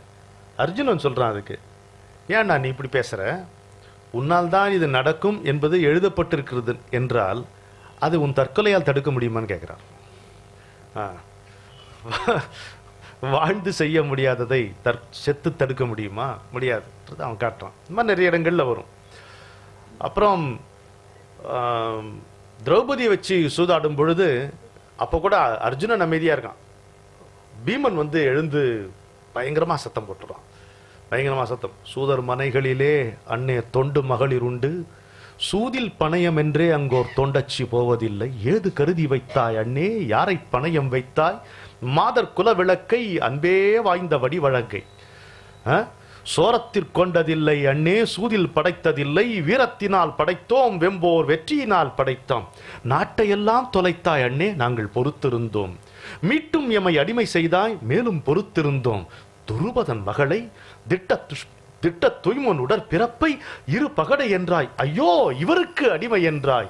இது பொறுப்பதில்லை தம்பி, எரிதழல் கொண்டு வா. கதிரை வைத்திழந்தான் அண்ணன் கையை எரித்திடுவோம்ட்டு சகதேவன் சொல்றான். அண்ணன் கையை எரிச்சிடுவோன்றான். பாரதியார் எழுதுவார், ஒரே ஒரு வரி நடுவில் அவர் ஒருவர் திரும்ப அர்ஜுனனை பேச விடுவார். என வீமன் சகதேவனிடத்தே சொன்னான், இதை கேட்டு வில்விசையன் எதிர்த்து சொல்வான். மனமாறச் சொன்னாயோ வீமா, என்ன வார்த்தை சொன்னாய், எங்கு சொன்னாய் யாவர் முன்னே. இதுக்கு தாண்டா காத்துட்டு இருக்காங்க. நம்முடைய பலம் நம்முடைய ஒற்றுமை. 5 பேரும் நம்ம எப்பொழுதும் சேர்ந்திருக்கிறோம். இந்த ஒற்றுமை தான் நம்முடைய பலம். இதை எப்படியாவது குலைக்க வேண்டும் என்பது தான் இப்படி நம்ம போட்டு அவர்கள் துயரத்துல ஆழ்த்துகிறார்கள், சதி வலையை விரித்திருக்கிறார்கள். இந்த சமயம் பார்த்து கரெக்டா இந்த நேரத்துல போய் இந்த வார்த்தை சொல்ற, மனமாற சொன்னாயோ வீமா, என்ன வார்த்தை சொன்னாய், எங்கு சொன்னாய் யாவர் முன்னே. கனமாறும் துருபதனார் மகளை சூது களியினிலே வைத்திழத்தல் குற்றம் என்றாய். சினமான தீ அறிவை புகைத்ததாலே திரிலோக நாயகனை சினந்து சொன்னாய். எரிதழல் கொண்டு வா, கையை எரித்திடுவோம்னு ஒரு தம்பி சொல்றான். அதுக்கு மனைவியை வைத்து இழந்ததற்கு. அதே சபையில அதே நேரத்துல அதே அண்ணனை திரிலோக நாயகன்கிறான் அர்ஜுனன். இதுதான் பேலன்சிங். ஃபேமிலியில பேலன்சிங் இப்படி இருக்கணும் இல்லையா? அப்பதான் சொல்றான் இல்லையா, சினமான தீ அறிவை புகைத்ததாலே திரிலோக நாயகனை சினந்து சொன்னாய். தருமத்தின் வாழ்வுதனை சூது கவ்வும், தருமம் மறுபடி வெல்லும். அழகு பாருங்க, தருமத்தின் வாழ்வுதனை சூது கவ்வும். What's so surprising about it? தருமம் மறுபடி வெல்லும் எனும் இயற்கை மருமத்தை நம்மாலே உலகம் கற்கும் வழிதேடி விதி இந்த செய்கை செய்தான். விதியின் பிழை இதற்கென்னை வெகுண்டனை. பொருந்துதா? உலகம் கற்கும் வழிதேடி விதி இந்த செய்கை செய்தான். கருமத்தை மென்மேலும் காண்போம், இன்று கட்டுண்டோம், பொறுத்திருப்போம், காலம் மாறும், தர்மத்தை அப்போது வெல்ல காண்போம், தனு உண்டு காண்டீபம் அதன் பேர் என்றான். இப்படிதான் ஒரு குடும்பமும் இருக்கணும். ஒருத்தன் அப்படி கொஞ்சம் போனா ஒருத்தர், அதுக்கப்புறம் நீ அன்னைக்கு சொன்னி I told you, I hurt you, இதெல்லாம் இருக்கக்கூடாது. இந்த வசனம்லாம் எதுவுமே இல்லாம இருந்தா குடும்பம் அமைதியா இருக்கும். அன்னைக்கு எவ்வளவு வாட்டி சொன்னவங்க வேண்டாம், அது மட்டும் சொல்லாதீங்க. இது அருமையான ஒரு உதாரணம், இந்த குடும்பத்துக்கும் உதாரணமா. இது இவர்களுடைய பஞ்ச பாண்டவர்களுடைய அண்ணன் தம்பி உறவு முறை எவ்வளவு அழகாக இருந்தது, நேர்த்தியாக இருந்தது. கடைசிக்கு ரொம்ப சின்ன கொள்கை தான் அந்த 4 தம்பிகளுக்கு இருந்தது. அண்ணா சொன்னா கேட்கணும், அவ்வளவுதான். ரொம்ப சிம்பிள். இந்த மிஷன் ஸ்டேட்மெண்ட்லாம் வளவலன்னு இருந்தா எவனும் படிக்க மாட்டான். அதை அந்த கார்பரேட் ஆஃபீஸில் இருக்கிறவனே கூட அதை படிக்க மாட்டான். சுருக்கமாக இருக்கணும் இல்லையா? என்ன அண்ணன் வார்த்தையை கேட்கணும் அப்படின்னு முடிச்சுக்கிட்டான். அதனால அப்படி போச்சு. இதுலேயே அண்ணன் தம்பி 100 பேர் இருக்காங்க. எல்லாரும் அந்த அண்ணனை தான் அண்ணனா மதிச்சாங்க. அது தெரியுமோ இல்லையா? துரியோதனாதிகள் இருக்காங்களே, கௌரவர்கள், அவர்களும் 99 பேரும் இந்த துரியோதனனை தான் கொண்டாடினார்கள். அண்ணன் வார்த்தையை மீற மாட்டார்கள். ஆனா அண்ணன் எப்படி இருந்தா, lead comes from the leader. The lead should always come from the top. அதுக்கு பேர் தான் மன்னன் எவ்வழி மக்கள் அவ்வழி. அதுக்கு பேர் தான் ராமராஜ்யம். மன்னன் எவ்வழி மக்கள் அவ்வழி. கோன் உயர குடி உயரும் இல்லையா? பரப்புயர நீர் உயரும், இந்த மாதிரி கோன் உயர குடி உயரும். இவனுக்கு அதுல தலையாய தம்பியா இருந்தது யாரு? துச்சாதனன். துச்சாதனன் எப்படிப்பட்டவன்? பாரதியார் பாஞ்சாலி சபதத்தை துச்சாதனுடைய கேரக்டரை விவரிக்கிறார். ஒரே ஒரு வரியில சொல்லிட்டு போயிடுறாரு. அந்தாலும் இல்ல, இவனை இன்னும் கொஞ்சம் நிறுத்தி நம்ம பெஞ்சு போட்டு நாயனை வாசிக்கணும்னு ஒன்று இருக்கும் பாருங்க, அது மாதிரி சொல்லணும்ட்டு போய் அவளை கூட்டு வடான்றான் துரியோதனன். இவ்வுரை கேட்ட துச்சாதனன் அண்ணன் இச்சையை மெச்சி எழுந்தனன். அவனுடைய அற்புதமான இந்த ஆசை ஆதரிச்சு உடனே ஆஹாஹான்ட்டு எழுந்துக்கிறான். இவன் செவ்வி சிறிது புகழுவோம்ங்கிறான். செவ்வினா சிறப்பு அம்சங்கள், கல்யாண குண விசேஷங்களை சொல்லணும் அப்படின்ட்டு பாரதியார். இவன் செவ்வி சிறிது புகழுவோம். ஒரே வார்த்தை, இவன் தீமையில் அண்ணனை வென்றவன். முடிச்சிட்டாங்க. இவன் தீமையில் அண்ணனை வென்றவன், கல்வி எவ்வளவேனும் இல்லாதவன். தப்பித்தவர் கூட படிக்கலையாம், நல்ல விஷயம் படிக்கலையாம். கள்ளும் ஈரக்கரியும் விரும்புவோன். எப்படி போடுறான் பாருங்க. கல்வி எவ்வளவேனும் இல்லாதவன், கள்ளும் ஈரக்கரியும் விரும்புவோன், பிற தெவ்வர் இவன் தன்னை, தெவ்வர்னா பகைவர், பிற தெவ்வர் இவன் தன்னை அஞ்சுவார், தன்னை சேர்ந்தவர் பேயொன்று ஒதுங்குவார். என்ன கேரக்டர் பாருங்க. பகைவர்கள் பயப்படுவாங்க, சுத்தி இருக்கிற பந்துக்கள் வந்து விலகி இருப்பாங்களாம். ஒரு நண்பரை பத்தி நாங்க நகைச்சுவையா சொல்வதுண்டு. நீங்க வந்து இவருக்கு நண்பரா இல்லைன்னா அவர் உங்களை கொன்னுடுவார், அவருக்கு நண்பரா நீங்க இருந்தீங்கன்னா நீங்க தற்கொலை பண்ணிக்குவீங்க. அது மாதிரி சில பேர் இருப்பாங்க. புத்தி விவேகம் இல்லாதவன் புலி போல உடல் வலி கொண்டவன், கரை தத்தி வழியும் செருக்கினால் கள்ளின் சார்பின்றியே வெறி சான்றவன். குடியே தேவையில்லை அவனுக்குன்ற, குடிக்காமலே ஆடுவானா. புத்தி விவேகம் இல்லாதவன் புலி போல உடல் வலி கொண்டவன், கரை தத்தி வழியும் செருக்கினால் கள்ளின் சார்பின்றியே வெறி கொண்டவன், அவசக்தி வழி பற்றி நின்றவன், சிவசக்தி நெறி உணராதவன், இன்பம் நத்தி மரங்கள் இழைப்பவன். இன்பம் மட்டும்தான் அவனுக்கு, நத்தி மரங்கள் இழைப்பவன் என்றும். ரொம்ப கொள்கையில் எவ்வளவு ஸ்ட்ராங்கா இருக்கான் பாருங்க. நல்லவர் கேண்மை விளக்கினோன். பக்கத்துல நல்லவங்களே இல்லாத மாதிரி கரெக்டா இருப்பான், அவ்வளவு கரெக்டா பார்த்துக்கணும். He protected himself against good people, company of good people. அண்ணன் ஒருவனை அன்றியே புவி அத்தனைக்கும் தலை ஆயினோம் என்னும் எண்ணம் தனதிடை கொண்டவன். அண்ணன் ஒருத்தன் தான் எனக்கு பாஸ், மற்றபடி இது எல்லாருக்கும் நான் தான் தலைவன் அப்படின்ட்டு. இதுவும் வந்து ஒரு தம்பியினுடைய விசுவாசம் தான். இதில் ஏதாவது வந்து நம்ம பெறக்கூடிய செய்தி ஏதாவது இருக்கா இல்லையா? மாந்தர்க்கு இனத்தியல்பதாகும் அறிவுன்னு நம்ம பாட்டன் சொல்லிட்டு போனார் பாருங்க. நிலத்தியல்பால் நீர்த்திரிந்தற்றாகும் மாந்தர்க்கு இனத்தியல்பதாகும் அறிவுங்கிறார் வள்ளுவர். நிலத்தினுடைய தன்மையை பொறுத்து நீரினுடைய தரம் அமைவது போல் நீ சேர்ந்திருக்கும் இனத்தை பொறுத்து தான் உன்னுடைய அறிவும் அமையுங்கிறார். அப்போ பையன் எழுதி கேட்டான், ஏங்கப்பா பேட் கம்பெனினா ஒழுக்கம் தானே கெட்டு போகும், அது ஏன் சொல்லலை அப்படின்னா, ஆசிரியர் சொல்றாரு அது ரொம்ப ஆப்வியஸ்டா அதனால சொல்லலைன்னார். முதல்ல ஃபர்ஸ்ட் கேஷுவாலிட்டி வந்து ஒழுக்கம் போயிடும், ஆனா அறிவுங்கிறது போயிடும். அறிவுங்கிறது என்ன? நீ மனிதன், உன்னுடைய மனித பண்புகள் இதெல்லாம் சேர்ந்து மொத்தம் தொலைந்து போகும். இனத்தியல்பதாகும் அறிவுனர். அதனால அப்படி. அதுக்கப்புறம் வந்து இன்றைய காலகட்டத்தில் நம்ம பார்க்கும் பொழுது பல பாடல்களை பாருங்க. அண்ணன் என்னடா தம்பி என்னடா அவசரமான உலகத்திலே, அண்ணன் காட்டிய வழியம்மா இது அன்பால் விளைந்த பழியம்மான். அதில் ஒருவர் தெரிந்தே கெடுப்பது பகையாகும், தெரியாமல் கெடுப்பது உறவாகும். ஒரு உறவு எப்பொழுது திரிந்து போகிறது என்றால் அதுல எதிர்பார்ப்பு இருக்கும் பொழுது. எதிர்பார்ப்பு இருந்தா ஏமாற்றம் நிச்சயம். அன்பிலே எதிர்பார்ப்பை புகுத்தினீர்களானால் அன்பு என்பது வியாபாரமாகி விடுகிறது. Love becomes trade. அப்புறம் ஒன்றும் செய்ய முடியாது, அப்புறம் விரிசல் தான், நெருடல் தான், அப்படி போயிடும். அது மாதிரி இப்போ உறவு நம்ம அப்படி பார்த்து கொள்ள வேண்டும். அண்ணன் தம்பி என்பது மிக மிக முக்கியமான உறவுகள் என்பதை காட்டுவதற்காகவே நமக்கு இதிகாசங்கள் எழுதப்பட்டன இல்லையா? அப்ப அக்கா தங்கை, எப்பேற்பட்ட அக்காக்களை நம்முடைய வரலாற்றை பார்த்திருக்கோம், தங்கைகளையும் அக்காக்களையும் பார்த்திருக்கோம் தெரியுமா? அதில் ஒருத்தர் அருணகிரியினுடைய அக்கா, அருணகிரிநாதருடைய அக்கா. இந்த மக ஆதின்னு பேர், முருக பக்தையான முத்தம்மையுடைய மகள். இது வரலாறு நமக்கு கூறுகிறது. இவர் அந்த அம்மாவுடைய பணத்தெல்லாம் எடுத்துடுறாரு, நகையெல்லாம் எடுத்துடுறாரு விலை மாதரிடம் செல்வதற்காக. அந்த இச்சை இவரால் அடக்க முடியாது. அதனால பணம் கொடுக்காமல் கணிகையரிடம் செல்ல முடியாது என்பதால் அக்காவுடைய சொத்து நகை இதெல்லாம் எடுக்கிறார். அப்புறம் பார்த்தா பாத்திரம் பண்டெல்லாம் கூட போயிடு. வந்து பார்த்தா தொழுநோய் வந்துடுது அவருக்கு. தொழுநோய் வந்து பெருநோய் வந்து விடுகிறது. தென்னையில் வந்து அந்த அம்மா அழுதுட்டு உட்கார். அப்புறம் அந்த தமக்கையார் சொன்ன ஒரு வார்த்தை தான் அவர் வந்து அடியோடு முருக பக்தனாக மாற்றியது. முருகன் தடுத்தாட். என்ன ஒரே ஒரு வார்த்தை தான் சொன்னாங்க, காசு இல்லப்பா இனிமே நான் தான் இருக்கேன் அப்படின்னாங்க. அதுதான் அவர் வந்து ஒரு மின்னல் அடித்த மாதிரி. அவ்வளோ எக்ஸ்ட்ரீமுக்கு போனவர் வந்து நேர கோபுரத்துக்கு போய் குப்புற விழும் பொழுது முருகன் தாங்கி கொண்டு சும்மாரு சும்மாரு, அதான் சும்மா இரு சொல்லறன்ட்டு அப்படிதான் ஆரம்பிச்சது. முத்தை திருப்பிறகு தான் முதல் பாட்டு சும்மா இரு தான். நம்ம உபதேசம் சும்மா இரு, முதல் பாட்டு முத்தை தரு, அப்படி வந்தது. அப்பேற்பட்ட ஒரு ரொம்ப சீரழிவுக்கே போன ஒருவனை ஒரு வார்த்தை சொல்லி திருப்பி கொண்டு வந்தது ஆதி, அருணகிரியினுடைய அக்கா.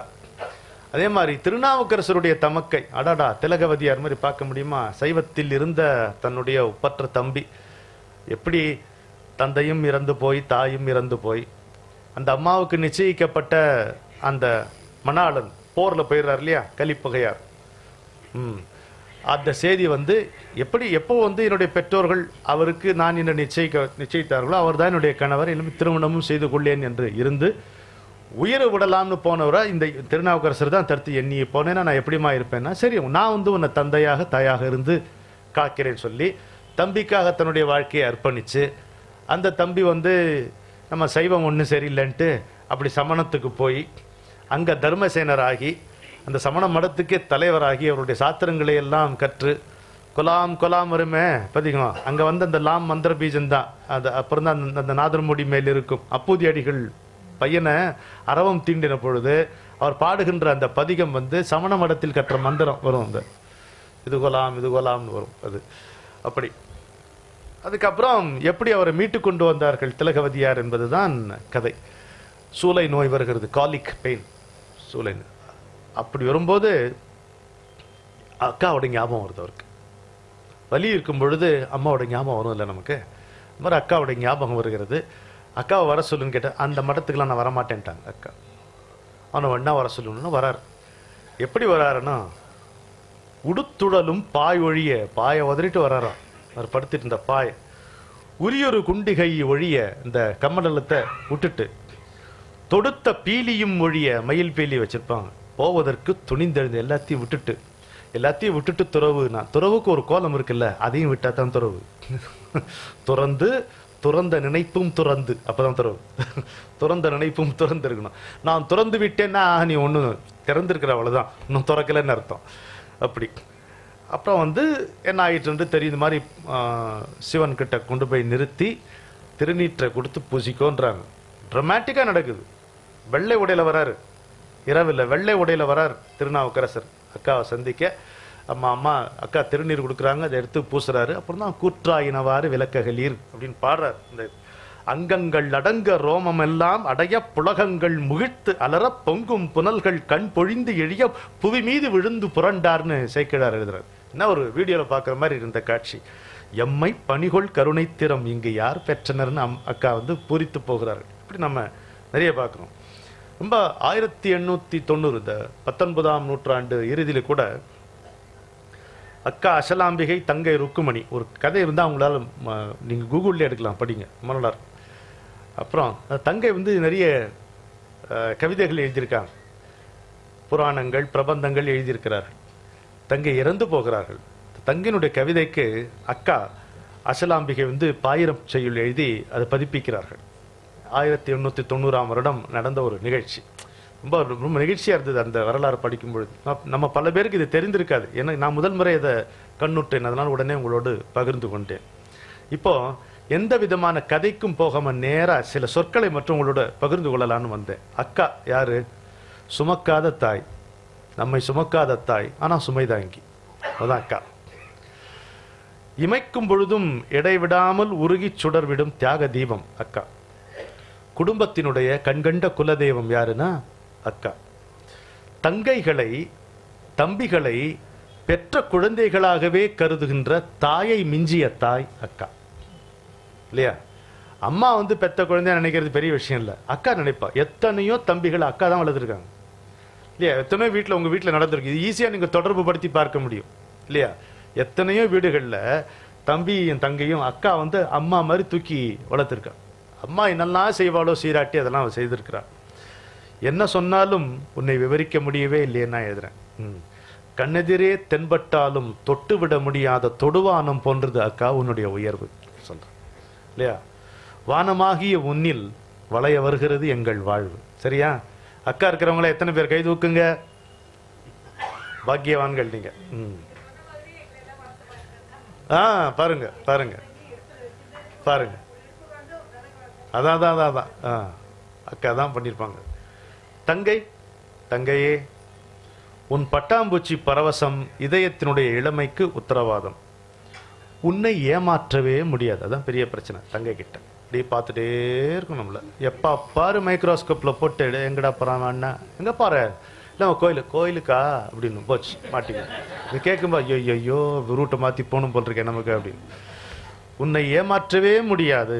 நான் எங்கிருந்தாலும் உன் குறும்பு விழிகள் என்னை கவனித்து கொண்டே இருக்கும். பாவாடை சட்டையோடு பவனி வருகின்ற என்னுடைய மனசாட்சி நீ. இல்லையா? குட்டம் முடிந்த தாய். அம்மாவை குட்ட முடியுமா? ஆனா குட்டம் முடிந்த தாய் தான் நம்முடைய தங்கை. என்ன சண்டை போட்டாலும் இறுதியில் விட்டு கொடுத்து என்னை வெட்கச் செய்யும் விசித்திரம் நீ. கடைசியில் விட்டு கொடுத்துருவாளாம். குடும்பத்தின் குதூகலம், மெத்தனத்தை போக்கும் பரபரப்பு, வாழ்வில் வண்ணம், காவல் தெய்வம், கலகலப்பு யாவும் நீ. தங்கைக்கு. தங்கை எத்தனை பேருக்கு இருக்கீங்க? நிறைய பேர். ஆரோக்கியமா இருக்கு.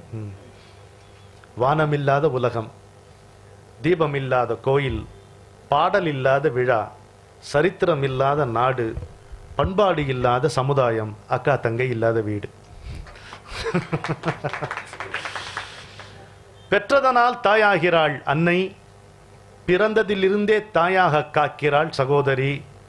5 வயது சிறுமி 3 வயது தம்பியின் பிஞ்சு விரல் பற்றி சாலையை கடப்பது பக்தன் சம்சார கடலை கடக்க அம்பிகை கரம் பற்றி அழைத்துச் செல்வது போலவே காட்சியளிக்கிறது.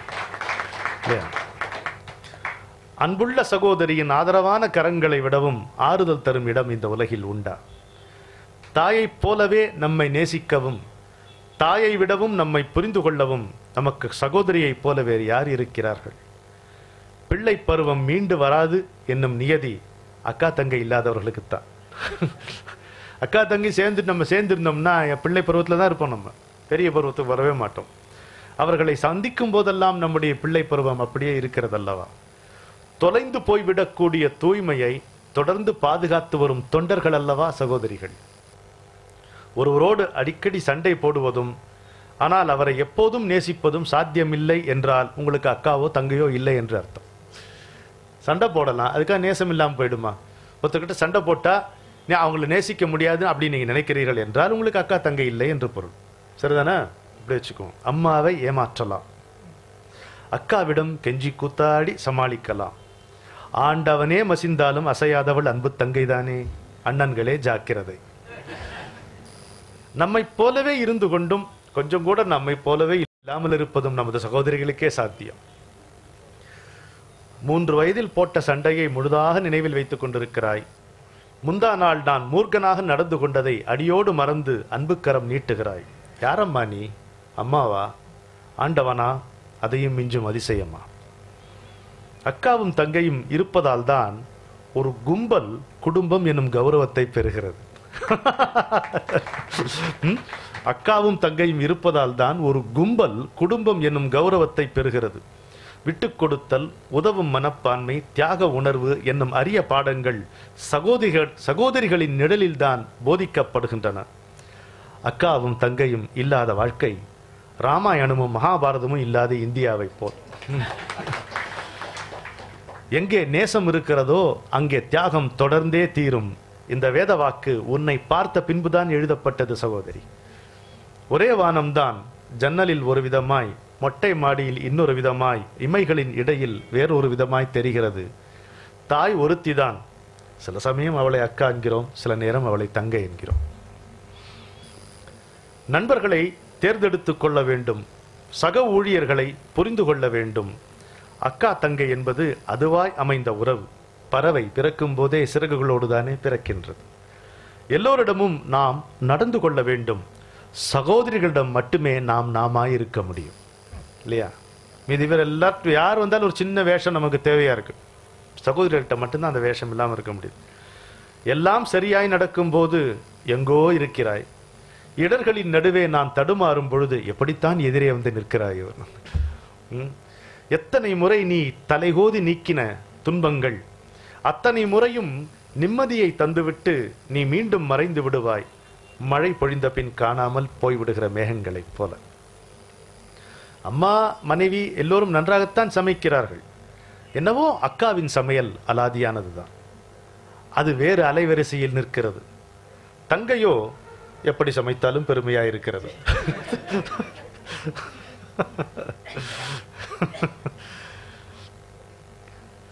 நீங்கள் மெத்த படித்தவராய் இருக்கலாம். ஒரு பிரச்சனையில் சிக்கி திணறும் போது சும்மா தங்கையிடம் யோசனை கேட்டு பாருங்களேன். பற்பல திசையை நோக்கி 10 விதமான யோசனைகளை தருவாள். அப்பதான் தங்கை புரிந்து கொள்வீர்கள். When you are in a crisis, then only you will appreciate the intelligence of your younger sister. தீர்வு அறிவிலிருந்து வருவதல்ல, அன்பே மூலம். காலையிலிருந்து மாலை வரையில் ஒரு சாலையில் வாழ்க்கை பயணம், கடைசி வரைக்கும் தொடரும் தென்றல் காற்றே உந்தன் பாசம். காலையிலிருந்து மாலை வரையில் ஒரு சாலையில் வாழ்க்கை பயணம், கடைசி வரைக்கும் தொடரும் தென்றல் காற்றே உந்தன் பாசம். கால்களின் களைப்பை தீர்ப்பாய், ஏதோ காதில் கதை சொல்வாய், கடவுள் அனுப்பிய தேவதையே நீ கடந்தும் தொடர்ந்தும் இருப்பாய். அக்காவோ தங்கையோ இருந்தால் நமக்கு எப்போதும் ஒரு நண்பன் இருக்கிறான் என்று பொருள். நமக்காக வாதாட, நாம் சொல்வதையெல்லாம் காது கொடுத்து கேட்க, நமது சந்தோஷங்களை விகசிக்கச் செய்ய, நமது துன்பங்களை உவந்து பகிர்ந்து கொள்ள வாழ்க்கையில் சகோதரிகளை தவிர வேறு யாரும் கிடையாது. ஒன்றை இன்னொன்று மிஞ்சுவதே படைப்பின் அழகு. பூமியை விட கடல், கடலை விட வானம், கவிதையை விட கண்கள், அறிவை விட அன்பு, எல்லாவற்றையும் விட அம்மா, அம்மாவை விட அக்கா தங்க. சரியா? பெண்களை பெற்றவனே பண்படுகிறான். அவனது தாயிடம் அவன் கற்க மறந்ததை அல்லது மறுத்ததை தன் மகளிடம் கற்றே உயர்கிறான். இல்லையா? பெண்ணை பெற்றவர்கள் தந்தையாருக்கு இது தெரியும். அவனது தாயிடம் கற்க மறந்ததை அல்லது கற்க மறுத்ததை மகளிடம் கற்றே உயர்கிறான். அன்னையிடம் பருகத் தவறிய பாசத்தை மகள் மூலம் பெற்று பக்குவம் அடைகிறான். சீட்டி பாவாடை ஞாபகம் இருக்கா? சீட்டி பாவா எல்லாருக்கும் ஒரே மாதிரி, மில்லிலேருந்து துணி எல்லாம் ஒரு ஒரு ஒரு வீடு ஸ்கூல் யூனிஃபார்ம் மாதிரியே இருக்கும்.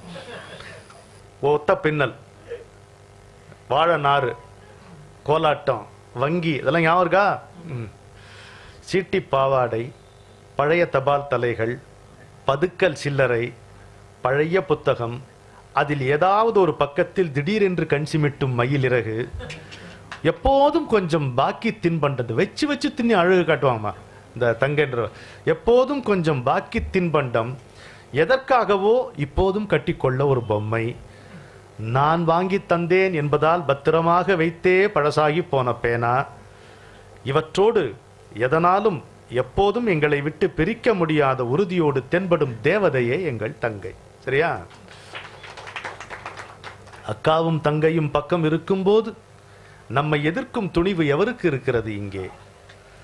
சாதுவானவள் தான் என் சகோதரி.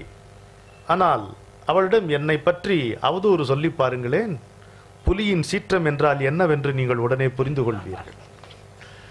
அவளது நம்பிக்கைதான் இன்னும் அவளுடைய நம்பிக்கைதான் என்னுள் இருக்கும் மிருகத்தை கட்டுப்பாட்டில் வைத்திருக்கிறது. அவளது அன்புதான் என்னை மனிதனாக்குகிறது. அவளது பிரார்த்தனைகள் இறைவனது கதவுகளையும் எனக்காக திறந்துவிடக்கூடும். ஊர் என்னை பாராட்டுவதற்கு என் வீடு எனக்கு போதித்த பண்பாடே காரணம். உலகம் முழுதும் எனக்கு நூற்றுக்கணக்கான சகோதரிகள் இருப்பதற்கு என் அக்காக்களும் தங்கையுமே காரணம். என் அக்காவையும் தங்கையுமே நான் இந்த வெளி சகோதரிகளில் காண்கிறேன். என் வீட்டு சகோதரிகள் என்னை எப்படி காண்கிறார்களோ அப்படித்தான் இவர்களும் என்னை பார்க்கிறார்கள். அக்காவும் தங்கையும் நாம் அறியாமல் நம்முடைய ஆன்மாவில் எதையோ எழுதி கையெழுத்தும் போட்டு விடுகிறார்கள். காண்பவர்கள் எல்லோருக்கும் முதலில் அதுதான் கண்ணில் படுகிறது. நம்மை முழுவதும் நம்புகிறார்கள். அதை படித்துவிட்டு என்ன வாழ்க்கை இது, தவறே செய்ய முடியாமல் போய்விட்டது. ஒரே தோட்டத்தில் தான் நீயும் நானும் மலர்ந்தோம். ஆனால் உன் வண்ணம், உன் வாசம், உன் மென்மை, உன் பண்பு எனக்கு வாய்க்கவில்லையே சகோதரி. எனது சிறுமையை நான் எப்போதும் உணர்ந்து அடங்கி நடக்கவே இறைவன் உன்னை எனக்கு சகோதரியாக அனுப்பி வைத்தான் போலும். பல தவறுகளை செய்திருக்கிறேன், வருந்தி இருக்கிறேன், தண்டனை ஏற்றிருக்கிறேன். அவற்றில் பலவற்றை மீண்டும் செய்யாமல் இருந்திருக்கிறேன்.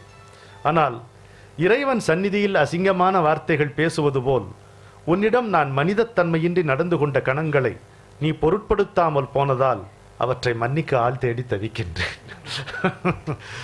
திருடனும் கொலைகாரனும் கூட திருந்தி வாழ்ந்து மனிதனாக முடியும். தனது சகோதரியை காயப்படுத்தியவனிடமிருந்து மனிதன் என்னும் பதவி ஒரே அடியாக பறிக்கப்பட்டு விடுகிறது. அவனை யார் காப்பாற்ற முடியும்? சகோதரியின் பிரார்த்தனையை தவிர. அம்மாவும் அப்பாவும் புரிந்து கொள்ள முடியாததை இந்த அக்காவும் தங்கையும் எவ்வளவு எளிதாக புரிந்து கொள்கிறார்கள். யார் இவர்கள்? மேம்படுத்தப்பட்ட அப்பா அம்மாவா? பழைய பாடல் மறந்து போனால், பழைய நாட்களை அசை போட வேண்டும் என்றால் பக்கத்தில் சகோதரி வேண்டும். ஏனென்றால் அவள்தான் எந்த பழசையும் எப்போதும் புதுசாகவே வைத்திருப்பாள். ஆவிக்கு தோழி, ஆனந்த தோணி, அன்புக்கும் பண்புக்கும் ஆதார ஸ்ருதி, காவல் தெய்வம், கடைசி வரை நேசம், கடவுளின் மாதிரி கண்கவர் சகோதரி. சரியா? துயரமான நேரத்தில் குயிலின் குரலாய், துவளும் போதெல்லாம் தூண்டும் கரமாய், அயர்வே இல்லாமல் அன்பொன்றே இயல்பாய், அங்கெங்கோ நிற்கின்ற அதிசயமே அக்கா. அவள் கஷ்டப்பட்டால் எனக்கு கடவுள் நம்பிக்கை போய்விடுகிறது. அக்கா கஷ்டப்பட்டால் எனக்கு கடவுள் நம்பிக்கை போய்விடுகிறது.